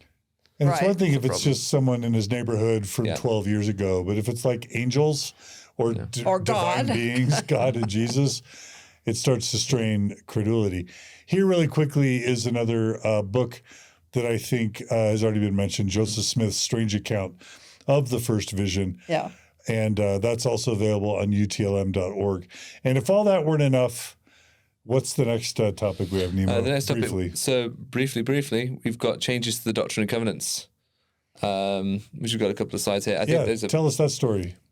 Well, so then when I read Whitmer's pamphlet, and Jerald too, when Jerald read David Whitmer's pamphlet, he talks about how Joseph Smith changed the revelations from the Book of Commandments to the Doctrine and Covenants. So the Book of Commandments done in 1833, the Doctrine and Covenants 1835, and between those 2 years, you have major revision of the revelations. And so we wanted to demonstrate to people how those changes happened. So in our books, we give a number of examples of the major changes.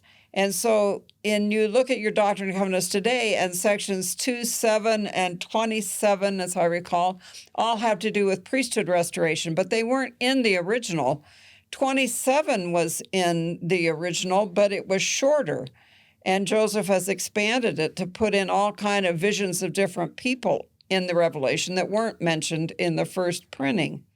So it raises this whole issue of not only are his scriptures being changed and edited, you have his revelations are being changed and edited as the need arises, like the change on Oliver Cowdery's gift of working with the rod of nature and to obscure the magic connotation and to make it the gift of Aaron. And the revelation that says the only gift and calling Joseph has is to bring out the Book of Mormon changed to, well, that's just the first of his gifts that God's going to give him. And then the addition of all the priesthood material that's added in later. Is it true that the Melchizedek priesthood, David Whitmer, didn't remember that ever, Peter, James, and John ever giving the Melchizedek priesthood, and that didn't appear in the original Book of Commandments, and that it was added later? Right. As one of these like modifications of Revelation? Right. That's why, like that section 27, they modified that to add in all these different vision experiences. Peter, James, and John come in that addition. It wasn't there originally. So we were trying to show that Whitmer was right. These revelations have gone through modification to add in a priesthood concept that wasn't there at the beginning of the church.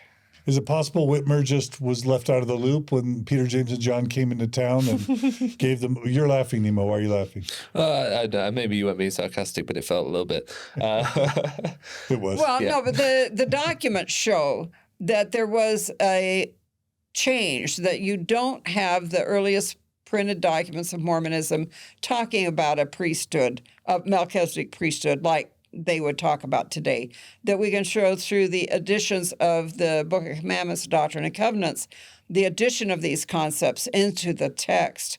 So it isn't a matter of conjecture. And I think most of their scholars today would admit that Melchizedek priesthood doesn't really come in as a concept till 1832. It's not in the Book of Mormon, right? Nope. Not there. Yeah. And so we've talked a lot about some of these original documents, right? You've talked about the early documents and things like the times and seasons seems to play a vital role in uncovering all this. Where did you get, other than perhaps just the library again, but where did you get all these copies of the times and seasons that you then painstakingly reproduced so you could then evidence these things? There was a microfilm company here in Salt Lake, Universal Microfilm, and they were involved in microfilming a lot of material for the church. Mm-hmm. And so they had their own archive at their company at Universal Microfilm, which was over on Pierpont Avenue in downtown Salt Lake, off from Third West, I think, somewhere in that neighborhood. So we would go to them to see what microfilms they had. Right.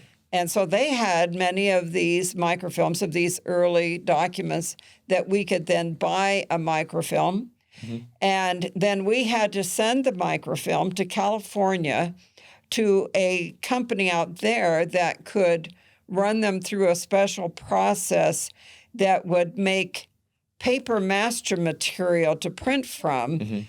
And send back to us this whole big roll of paper manuscript material that we would have to cut up to the individual pages for the printing. And on our offset press, we could put these paper masters on that were made from the microfilm that we got from Universal Microfilm.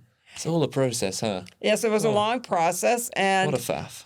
Expensive for two guys that were just struggling to make ends meet. So. Yeah. We were working on a shoestring. You look at our early newsletters, we're always going broke and having sales and begging people for a loan. And so we were not getting rich off of this. No, I can't imagine you were. No. But we survived. So the thinking was, okay, the church must have these early documents. They must have these early magazines because the thing we know about the church is they love to keep records. It's a very Mormon thing to keep records, right? It's a very us thing to do. So you had a really good reason to believe they would have these things, and so you found the company that was doing this for them, and thought, right, well, we can get it through them. Yes. All right. Okay. Which of your books covers the changes to the Doctrine and Covenants, or do you remember? Well, when we first did our Case Against Mormonism, Volume 1, we have the largest number of examples of the changes of the revelations. And then when we incorporated the case material into our Mormonism Shadow Reality, we have a chapter on the changes in the revelations where we give a number of examples, but we have more examples included in the Case Against Mormonism, Volume 1. Got it. Okay. Well, I mean, speaking of just all this material you produced. I have one question before we move on. He's going to kill my segue. Okay? That's all right. Oh, no. I had a beautiful segue, John, but it's okay. No. I'll let you go. No, I don't want to kill your segue. No. I can make it work. Okay. You go for it. I have to ask this. We just did 6 hours with Michelle Stone, who she calls herself a Joseph Smith monogamy affirmer. Yeah. Others refer to her and her followers as Joseph Smith polygamy deniers. She claims she had, if I remember right, I believe she claims that she had a lunch with you recently, where she kind of laid out her reasons for saying the documentation just isn't there to substantiate Joseph Smith in any credible way as being a polygamist. And I got the sense that what she's saying from her meeting with you is that you kind of conceded that the documents are relatively weak when it comes to Joseph Smith being a polygamist. And I just wanted to get your take on the solid or non-solid nature of the evidence that Joseph Smith himself practiced polygamy in terms of the documentation. If we look at the published material, it's clear that Joseph Smith was claiming there was no polygamy. And so it gets down to the problem of sources. She brought up a good point on, because Clayton Diary is one of the main ones we look to for a contemporary account of Joseph's polygamy. And she brought out that it was what they call a clean copy. It's obviously been recopied from the original notes or whatever that Clayton had written down, because it doesn't show any corrections or changes or anything. It's a clean copy. So her question is, when was the clean copy produced? Was it done in Nauvoo or was it done in Utah? Because if it was in Utah, she wouldn't accept it as a contemporary account. Is that the claim that there would be the influence of Brigham Young at that time to try and paint Joseph Smith as a polygamist? Well, also Clayton's a party to this. She has a conspiracy model that all of these polygamists that went west conspired to make a false narrative to support their claim of polygamy, which becomes a conspiracy theory so heavy that I think it falls under its own weight. But I had to concede to her, I don't know when the clean copy was made, and that would be something that, yes, historians need to look at. Mm-hmm. But I don't think that answers her theory. I don't think that's enough to carry the day, simply because we don't have the original mm-hmm. of Clayton's notes. Well, because you've produced, famously, because you gave me a copy last time I was here, you've produced a big sort of broadsheet of the Nauvoo Expositor. A reproduction of that, which I assume you got from some microfilm somewhere. Right. And have produced that, and that still, to me, seems to be too similar to what's described in D&C 132 to allow D&C 132 to be written off as a late revelation. Right. In our lunch, we did not get around to talking about the Nauvoo Expositor. Mm-hmm. I was talking to her about things from the 1830s. Mm-hmm. And the book of 1835 D&C, where they have to put in a denunciation of polygamy. The 1831 revelation to send Mormon men on missions to Indians to marry the Indian women, and the Fanny Alger situation, and those kinds of areas, which she has her own way of dismissing their importance. So I was not meeting with her to debate. Mm-hmm. I merely wanted to get a feel for how she presented her case and what made her think that it was this sure. So she may have felt that she made more points with me than I felt. Yeah. And I'm not trying to put words in her mouth or she's a very lovely person. And she's very sincere. Agreed. And I appreciate her struggles. She does shows she says she doesn't know it all. She's still learning. She's trying to figure it all out. And aren't we all, right? And I applaud that. Look at the original documents. Mm-hmm. I still feel that the history will show it all originated with Joseph Smith. Yeah. You have the Nauvoo Expositor itself, I think, is just absolute proof. But to a point you made at Thrive recently, John, is it's good that you sat down with Michelle and had a conversation, because it shows that two people who disagree on their takeaways from these source documents can still sit down and have a conversation. That's really important. Right. Yeah. What do you say, since Brigham Young was your ancestor directly, your blood descendant of Brigham Young, she feels very strongly that the scenario that I hear her painting is that Brigham Young was trying to, defend the church's integrity. The Temple Lot case was going on, and he needed a bunch of women to sign affidavits to testify that Joseph Smith, married them not just spiritually, but in the very deed, that they had sex.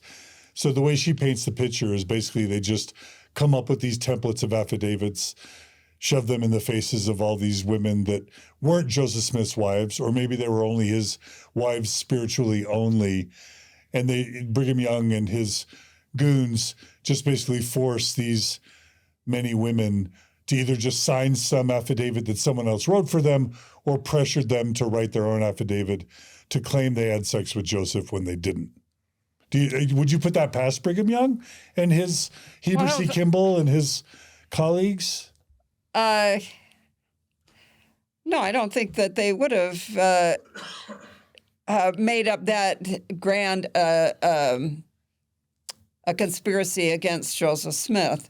But I think that the evidence from the time period in Nauvoo shows the charges are all there at that time. It's not like the affidavits that are got together in the 1870s and 80s appear out of the blue and there's no history before that.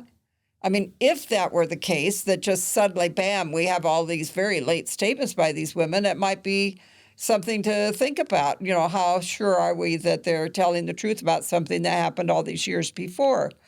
But when you have the accusations at the time in the 1840s, then of course you would expect that some later statement might give you further light on those charges that were made in the 40s.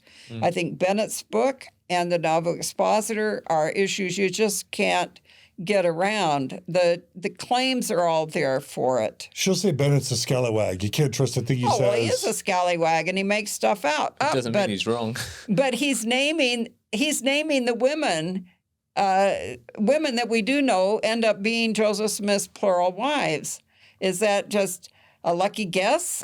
I mean, he gives the first initials of the first and last name and then asterisks to fill out the rest of the letters. And we can plug in actual women's names into that list. And there's 7 or 9 that Bennett lists that we do know were associated with the polygamy charges. So to me, it's a conglomeration of a lot of historical data.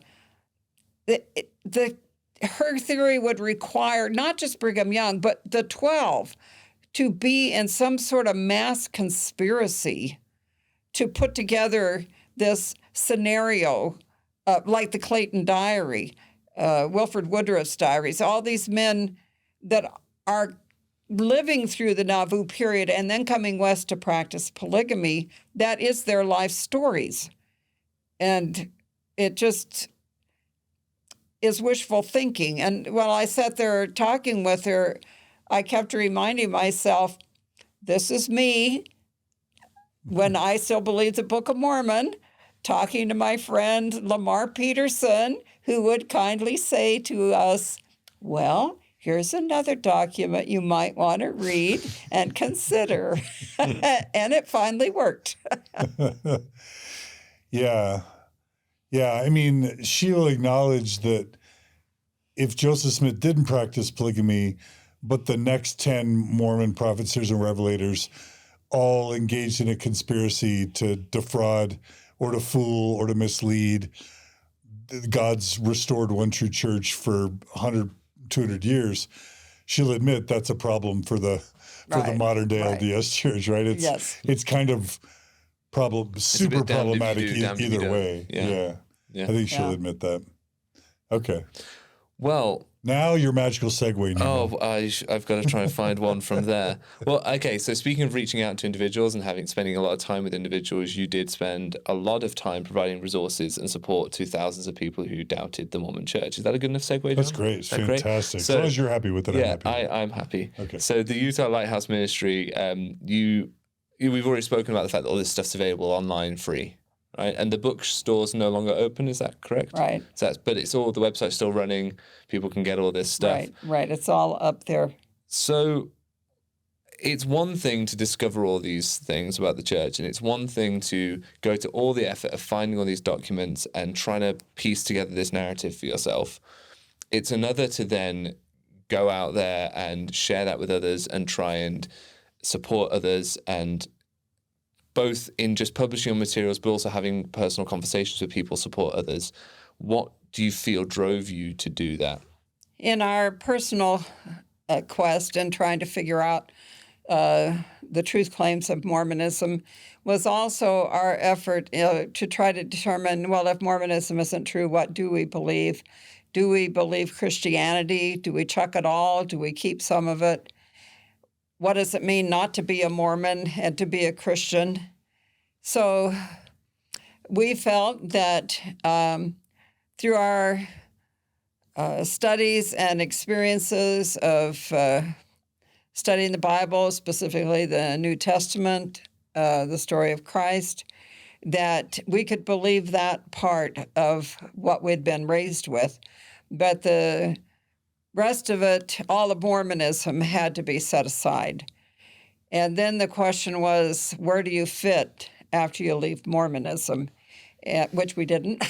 We didn't fit because, as anyone leaving Mormonism knows, it's going into a strange world, because the Christian community has their own vocabulary, just like the Mormons have theirs. And so we were strangers in a strange world, wanting to be a part of this other Christian community, but we didn't exactly fit their mold. And of course, at first, when I first left Mormonism, we still believed the Book of Mormon for, 3 years. And then when we did finally set the Book of Mormon aside, then finding a church home was somewhat of a challenge, because the Christian world was just so foreign to us. At that point, we were living in Salt Lake City, and the Christian choices here were pretty sparse. There's a number of churches now, but in 1960, there was a handful of churches, but none of them were really flourishing. Most were struggling with small congregations. But we started also reading books on biblical translation, because we're looking at Joseph's translation. We looked at biblical translations. We looked at the reliability of the biblical text. Granted, we were reading Christian apologetics, not atheists' material. And we became familiar with F.F. Bruce and Bruce Metzger, who were both prominent New Testament Greek scholars, and felt we could have confidence in the New Testament. We knew that it was not like we were raised on the Mormon claim, where every word is given by God. We knew that God didn't speak King James. Right. So it wasn't that we were looking for a scriptural text that was word perfect through the centuries, because we came to understand how translations work. And in fact, one of the things I did in leaving Mormonism was trying to sort out what in the New Testament had I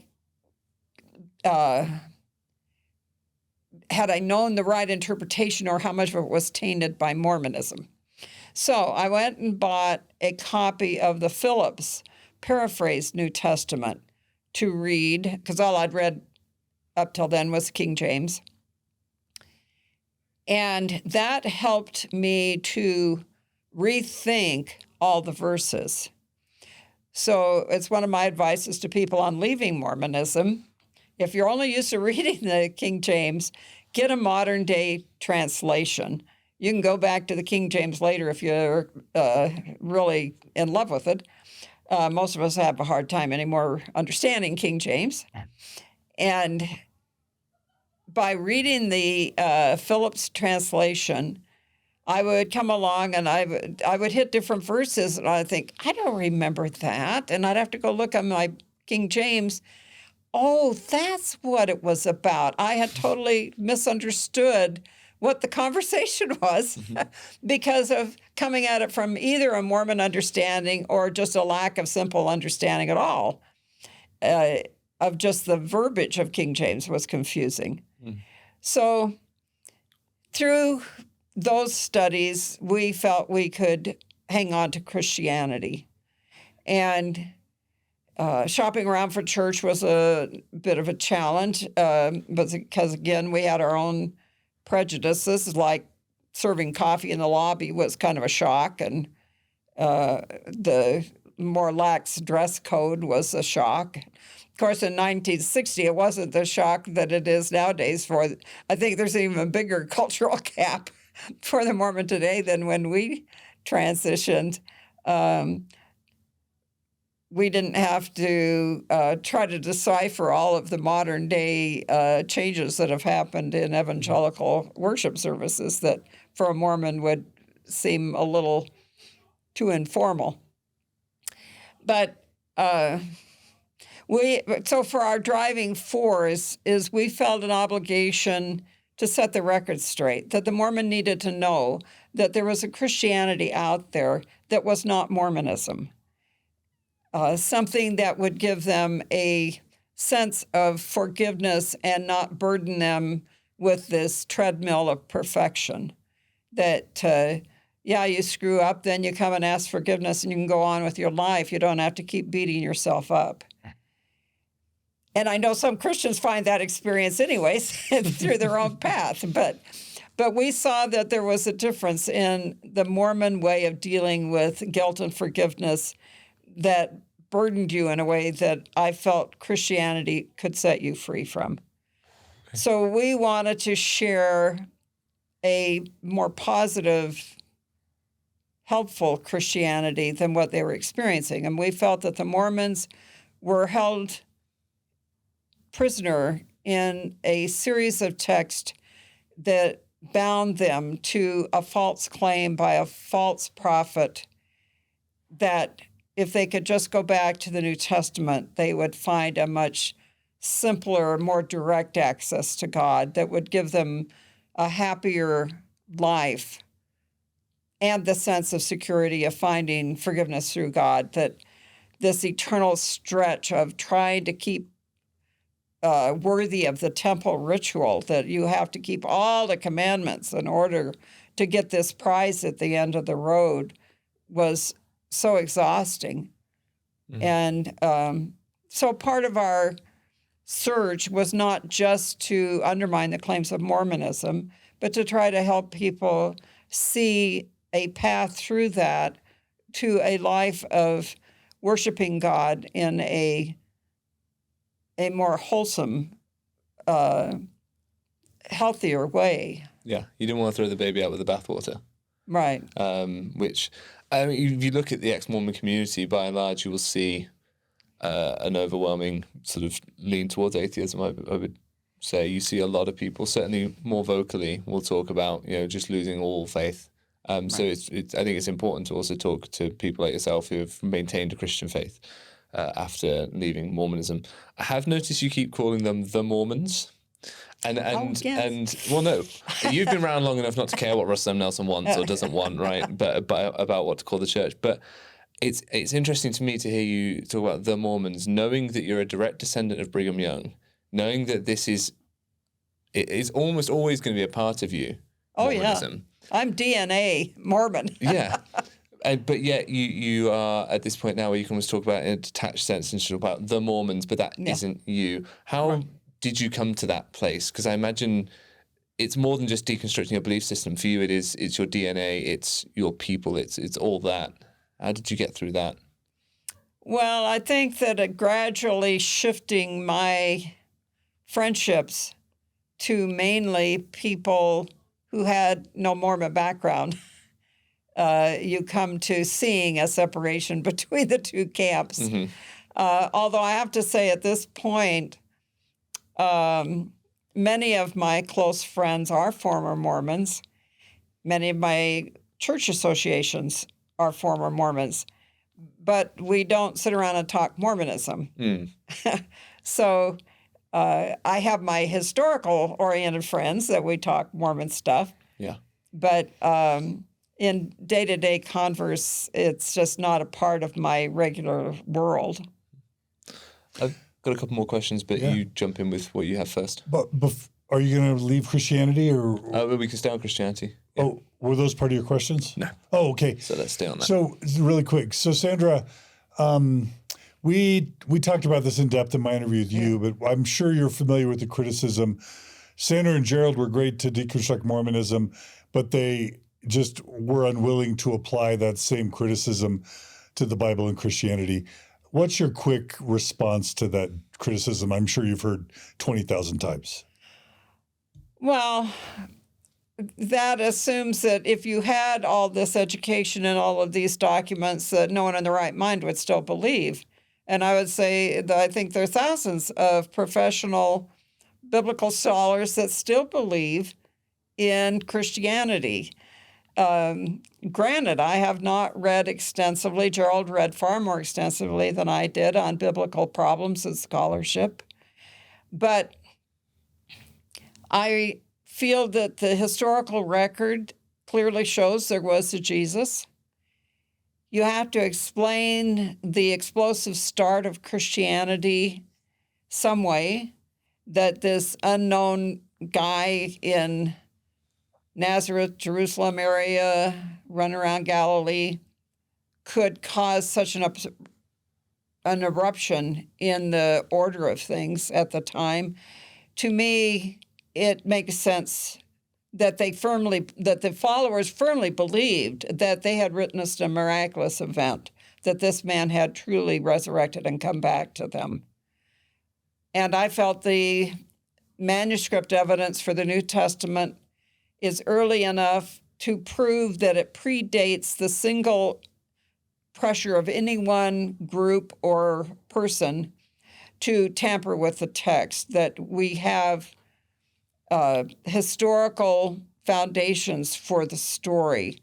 And that's not to say that every single thing checks out exactly 100%. Of course, there's textual differences. There's issues between which came first, the chicken or the egg, like in discussions of Matthew and Mark and Luke. And most scholars say Mark came first, and Matthew and Luke are using Mark, but they're also using other sources because they seem to have parts that each other aren't aware of, besides the parts they both have in common.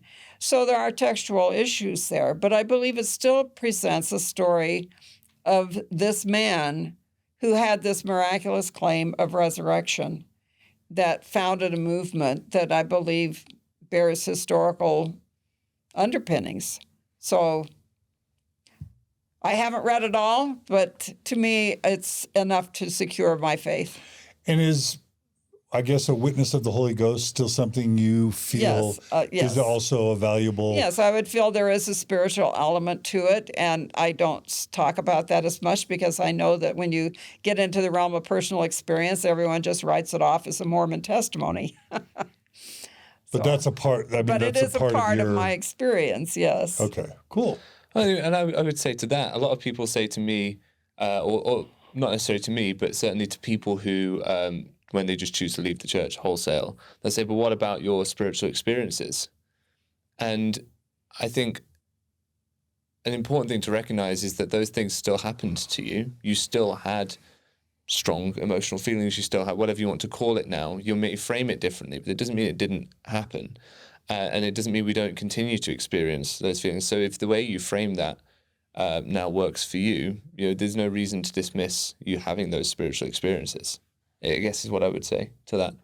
Right. And I think that when I look back on my life, granted, I was only a Mormon up through the time I got married, but I had spiritual experiences as a teenager, times when I felt that God answered prayer. Mm-hmm. And I look back on them and I still feel they were God answering prayer. It's just that I put a meaning on them that I didn't need to. It doesn't mean that answer to prayer proved that Mormon church was true or that Mormon priesthood power healed that person. I can see it in a broader context of God's mercy and touching that person's life and healing them without it having to attach to Mormonism. And do you ever add the number of angelic visitors that come to you in those inspirational No, I experiences? don't have any angelic visitations. In fact, as a young person, I was so convinced that if you prayed sincerely, you got angelic visitations. I prayed as a young person that God wouldn't send me an angel because I was scared to death that if I prayed too sincerely, one would show up. And I was afraid of the dark, and I didn't want any heavenly visits. Love it. Right. Okay, Nemo, your turn. Yeah, so I've just got a couple of questions from the perspective of, I guess, a young up-and-comer, I don't know, a whippersnapper, or whatever you want to... And recent excommunicant. And recent excommunicant, Yes. yeah. So I was thinking before this, what lessons would you kind of pass on to people like me, upcoming or younger commentators on the church or younger critics of the church, from your years of going toe-to-toe with the institution? Any advice you would give someone like me, or I think I'm the youngest person in this space still, I think. So Wow. I don't know what I say. it's all right. We're We not probably live, did so. everything wrong in our approach to everything. We just went in like a bull in a china closet and just threw accusations at everything and threw all caution to the wind. And we found out about a document, we published it. So we weren't the ones to talk about finessing the trip out. I don't know if that's entirely fair to you both, because I think back to the Mark Hoffman forgeries, which we mentioned a couple of times now. And it would have been really easy for you and Jerald just to jump on those and publish them, like, yeah, they're credible, great, these give us what we want. But you had the integrity to sit back and go, I'm not sure I believe these. And we had that hesitation all along in that sense of our writing and approaching things, in that when we first started to study, we did come across little tracts that would be just misrepresenting things about Mormonism, arguing that the Mormons believe in Adam God or blood atonement as though it was the current stand of the church.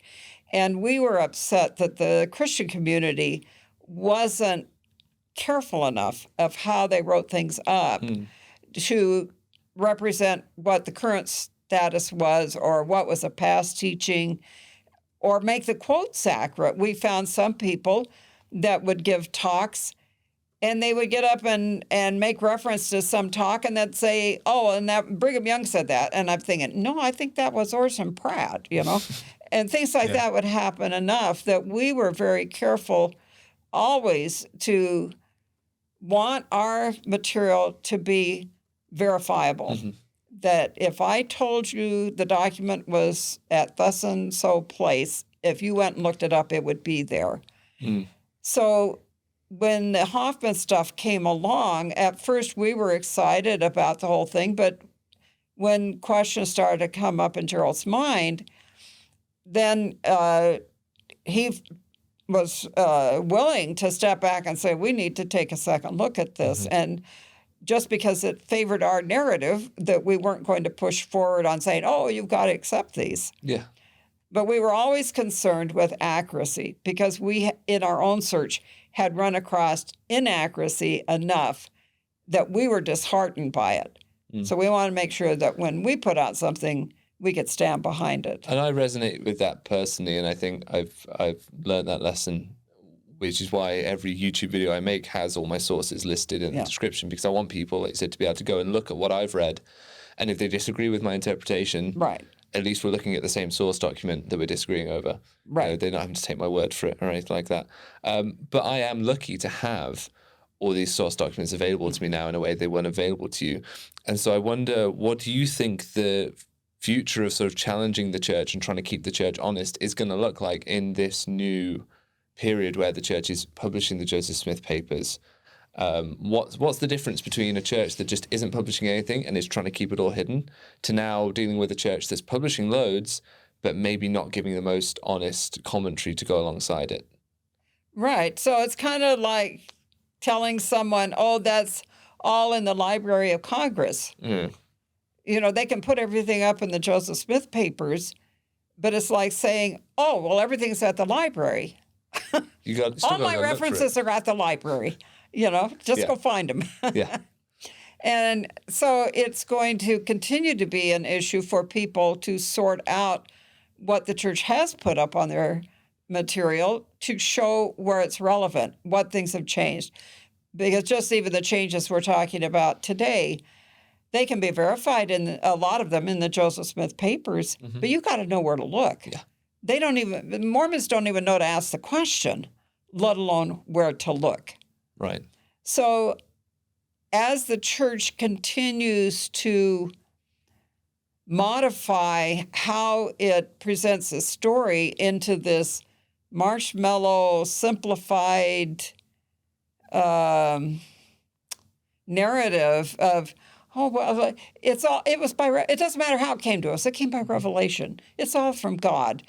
Avoiding all the claims they made of specificity in all of this in past years that have been proven wrong, and they just want to dismiss it all as, well, we've always printed that. Yeah. No, you haven't always printed that. You haven't always made it available. It was like pulling nails to try to get them to talk about the different accounts of the first vision. They haven't always said there were different accounts. This is, in my lifetime, we have forced them to come out and talk about the different accounts. So I see, as time goes forward, it's kind of like reinventing the wheel. You will continue to have the same issues come up. It will just be in a little different context of how they are spinning it today as opposed to how they were doing it 60 years ago. Right. Because you've got M. Russell Ballard who sat there with down there jokes and said, we've never tried to hide anything from anyone. It was published here in 1970 or whatever. And you realize a publication that's not available. That's not on the church's app. You have to go to the Internet Archive to find it. Right. Because they only put the Ensign up. They didn't put the Millennial Star or anything like that on their app. Right. So, unless members know to go looking for it, they're not going to find it. Which I think is a great point. And I do have one more question, John, if that's all right. Please. Yeah. So, as a Christian yourself, what do you think of the church's increasing attempts to become more mainstream and Christian? Good for example, Dan Late Jokes just released a video talking about borrowing Easter traditions, which Holy Week wasn't a thing years ago, and now they've started talking about it at a conference. And he talked about that he is risen, and people would respond, he is risen. Now, he got that wrong. They would respond, he is risen indeed, I believe is the correct response. But what do you think of the church's increasing attempts to mainstream? Or that's what it certainly seems like they're trying to do. They've received so much pushback through the years of being odd, different, other than, Joseph-centered, right? Joseph-centered, yes. When I first left Mormonism way back in 1960, I was working at Sears and clerking there, and a lady from my stake came through and saw me, and she wanted to talk, and, oh, Sandra, I heard you left the church. How could this be? What is your problem? And, well, I'm standing in a department store. I'm trying to figure out how to talk to her. And I said, well, one of the problems I had is the Mormons just don't talk about Christ. It's all just Mormon-centered. It's not talking about Christ. And she says, oh, no, we talk about Christ all the time. I says, really? Maybe I missed that, And I says, well, how, when, And she says, why, we end every talk in the name of Jesus Christ. And I said, well, yeah, but that's not the same as talking about him. So I think she's probably said prayers. Every prayer ends. Everything ends. But that's just using his name to try and consolidate your ideas, right? Yes. Rather than talking about him and his teachings. Right. And to her, they always talk about Christ because they end all their talks with in the name of Jesus Christ. Oh my! And so through the years, there has been this repeated accusation from the Christian world that Mormonism is all about man, all about Joseph Smith, all about this prophet, not about Jesus. And so in trying to offset that, they're trying to get away from this delineation that Christians have always had. There's Mormons and then there's Christians. That the Church of Jesus Christ of Latter-day Saints may have the name of Christ in their title, but they are not truly a Christian denomination. And so more and more I see them trying to meld into the Christian world to where they can just be another name down the block. Well, that can get you more acceptance in certain ways, but the downside of that is once you start saying we're like the guys down the street, what's to keep the person from going down the street and keep coming to your place? Yeah. If the guys down the street have better music and a shorter service, and your place asks for 10% of your income, and they demand, and your church demands 10% to be active. I think our church has come to say that we've got the authority. Our ordinances count. They don't have the keys. They don't have valid priesthood authority. Their ordinances don't Brad count. Wilcox said it like 2 years ago, right? Yeah. Yeah. I think that's their answers. Yes. You need the authority from God. You need the franchise agreement. Yeah, and then you come down to history. Well, we have a little problem of that. What seemed to be a late thought into Mormonism. It wasn't there before the church was founded. Yeah. So it comes back to their truth claims don't check out. Yeah. Well, that's all I have to ask, Okay. John. It's your show, so I'll let you wrap it up. No, I have one more question. So Yeah. I would wonder, I'm trying to put my mind in your and Jerald's, headspace in the 60s and 70s. And I can imagine you, discovering this stuff about multiple accounts of the first vision or problems with the Book of Mormon or anachronisms or the DNA stuff when it comes out or the priesthood stuff or the changes to the Book of Abraham or the Kinderhook Plates or the Book of Abraham or the polygamy stuff. Like, I would imagine that at some point in your minds, you would think, not only did your Mormon shelves collapse, but you would think, man, there's so much good stuff here. Certainly after we do our 50th newsletter or our 75th newsletter or our 100th newsletter or our third book or our fifth book or our third edition of Mormonism Shadow Reality, that like the evidence would pile up to the point where the church would kind of collapse. And yet it's now a $300 billion multinational corporation that is one of the most wealthy and powerful churches on the planet. Some would say richer than God. How do you explain the fact that your work didn't take the church down and continues to not make huge dents in faithfulness of the average member, especially now that Nemo and us, the LDS discussion series, Jeremy Runnels, CES letter, Mormon Think, we're all republishing your stuff. Now all your stuff is available through UTLM PDFs, utlm.org. If ever church members had the chance to learn the stuff you revealed, to come to understand it and to see the church for what you think it really is, 2025 would be the time for the church to collapse. And yet it's richer and more powerful than ever. How do you explain the resilience of the Church of Jesus Christ of Latter-day Saints and its tenaciousness and unwillingness to collapse? They have better business managers. They know how to invest in the stock market and how to make money. But so you see these two graphs. You see the graph on the money going up, but on the membership going down. So even though they are getting more wealthy all the time, they are not growing a bigger, stronger church. Now, I understand that demographics would show that this is a common problem across the board. Christian churches or religion in general is going through a tough time with people dropping out. And the Mormons are on that trajectory. They're having problems with retention, and their numbers are going down. We don't see it so much right here in the Mormon corridor of Idaho, Utah, Arizona, because there was such a heavy presence of Mormons to begin with that it's just barely starting to show up of the change in our culture in the Mormon corridor, that it is getting less Mormon. And it's less Mormon in the Wasatch Front than it's ever been. So I see them losing ground as a church, but not as a financial institution. Yeah. What do you make of the growth in Africa? I mean, as I understand it, the church would claim in the U.S. at least like a 1% growth rate, and that's driven at least in part by birth rate. The church would say we're still growing in the U.S. at 1%, and in Africa we're going gangbusters. Well, is it going to become an African church? I mean, do we move the headquarters to Zimbabwe or someplace? So it's if that is the trajectory, they're going to have to be an international church, not an American church. So much of Mormonism is tied to America. I don't know how you become a intercontinental church truly. Where are the blacks in the leadership of the church? Yeah. Where are the foreigners in the leadership of the church?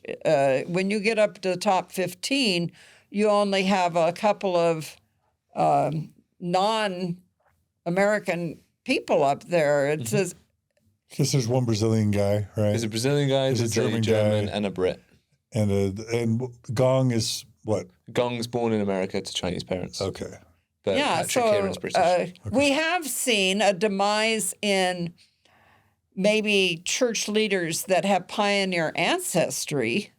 So they broadened out a little in that sense, but they're still all Mormon people. They're Anglo-Saxon, white people leading this church. And if it becomes a predominantly darker ethnic church, how long can they maintain a white leadership? And how long can they maintain silence on the priesthood ban and the racist doctrines of the church and not actually apologize for them? How long can they do that? I would love to speak with a missionary that's serving in Africa at the moment that I know about how they deal with that when they're teaching people. Is it just that they don't know? And what happens when they then discover it? Could that be a real thing? The church is building on an unsteady foundation there by just not teaching about the fact that for 150 years or so, black people were second-class members of the church, and particularly African.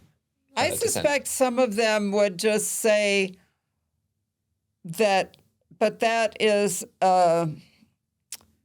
white people's problem in general. That would they just see it as we're just part of colonial representation and see Mormonism as any worse or better or anything than the same problem in white missionaries from the Baptists going to Africa. But it is going to be more and more obvious that ethnic mixes are not held in equal regard because they aren't coming up into the 12. Mm-hmm. Well, the church is so America-centric. As an international member, I observed that it's so America-centric that, you know, the history of the church is the United States, but it's also Great Britain. Yeah. There's a huge part that was played by converts from the United Kingdom going over in droves to America. I think there was at one point there was more members of the church in the UK than there was in the States, like quite early on in the 1830s. And we've had one British-born prophet of the church, John Taylor. We then had one apostle that was a Brit at one point. And then the latest apostle, Patrick Kieran, is a Brit. And you think we should have been, if we were just looking at representation, we should have been far more represented than that. So if they can't even represent the second largest sort of demographic within the church, English-speaking Brits, the church is in the UK has been an outlier in Europe for years, and even now we've just lost 4 stakes. 4 stakes out of 44 closed in the past few years in the UK. So if it's dying there and they weren't able to represent us, how on earth are they going to adequately represent the members in Africa as they grow? Because they can't even get white Brits into leadership. How does that make sense? How are they going to then represent the African members in leadership? Yes, I think this is going to become the racial issue, I think, will be more and more obvious an issue as you have a darker following and a wider leadership. Yeah. And there's a lot of people have the words now for that kind of colonial behavior that they didn't have 50 years ago. So I think it's going to be a lot easier for people to talk about this look of, hang on, you've got a predominantly African church. They're telling people to go pay their tithing. They're telling people that tithing is the way out of poverty. Russell Nelson's telling people that. And this is a white leadership going into Africa, and it's going to look a lot like colonial sort of exploitation. And people aren't going to stand for that in the way they would have a long time ago. Yeah, we had protests in the UK of trying to tear down statues of Cecil Rhodes because of his part in slave ownership, statues being thrown into rivers because of people's slave owning past. Like, the world is different now, and I think there's going to be a contention to be had there. No. Sandra, what's it like to see a young up-and-comers like Nemo? Are you a Nemo fan? Yes, I watched Nemo. Yeah? Great. Yeah? Yes, it's really exciting to be able to hear about Mormonism in other parts of the world. Mm-hmm. Oh, and I am so addicted to the word Mormon. I grew up in Hinckley's version of Mormonism, and when we were proud of it. Yes, yeah, me too. Me too. So Nemo, just to be clear, Nemo the Mormon gets the GOAT Sandra Tanner's endorsement. Is that right? Yes, absolutely. Wow. I got to be careful with that kind of power. Even though he eats Jammy Dodgers and Doritos on air. That's all right. We'll forgive him. Okay. How's that feel, Nemo, to get the Sandra Tanner stamp of approval? There I'm you going to are. have to take some time to sit with that. I'm not sure what to do with that. But you got all that ride back to the UK on your airplane. Yeah, I'm just going to be sat on the plane like this. Not sure what to do. All right. Well, I think we did it. I think we got Sandra and Nemo together. So mission accomplished. Yeah. I also think it was a great episode. Any final words, Sandra? Oh, no. Be kind. I love it. Any final words, Nemo? No, just thanks for having me here. It's been great. Thank you, Sandra, for giving us your time. It's been a pleasure. All right. And Nemo, have you enjoyed your 2 weeks here in the U.S.? Oh, I've loved it. Yeah? I've loved it, yeah. Any highlights? Zion National Park is a beautiful place. You checked it out? I checked it out. Oh, good. Hiked it in the snow. Yeah. But yeah, beautiful place. Worth a look. All right. Well, thanks for joining us today. Thanks again to Sandra. You can check out all her and Jerald's work at utlm.org. Also, you can subscribe to Nemo the Mormon on YouTube. I think you also do donations. How? Yeah, donor box. Okay, yeah, donorbox.org/Nemo the Mormon. And then, you can also please subscribe to the Mormon Stories Podcast YouTube channel. You can also subscribe to us on Facebook, on Instagram, on TikTok, etc. Like this episode, comment on it. We love your feedback at mormonstories@gmail.com. There's also a feedback form you can fill out at our website. And then we just live and survive by our monthly donors. So if you're a monthly donor, thank you. We couldn't do this without you. If you're not a monthly donor, please go to mormonstories.org, click on the donate button, become a monthly donor, and we'll be able to keep doing stuff like this in the weeks, years, and months ahead. Thanks to Brooklyn and Julia and Maven and Gerardo and all those that help keep us running, our staff. Thanks to our board. Thanks to all of you, our viewers and listeners. Be good to each other, be kind to each other, and we'll see you all again soon on another episode of Mormon Stories Podcast. Take care.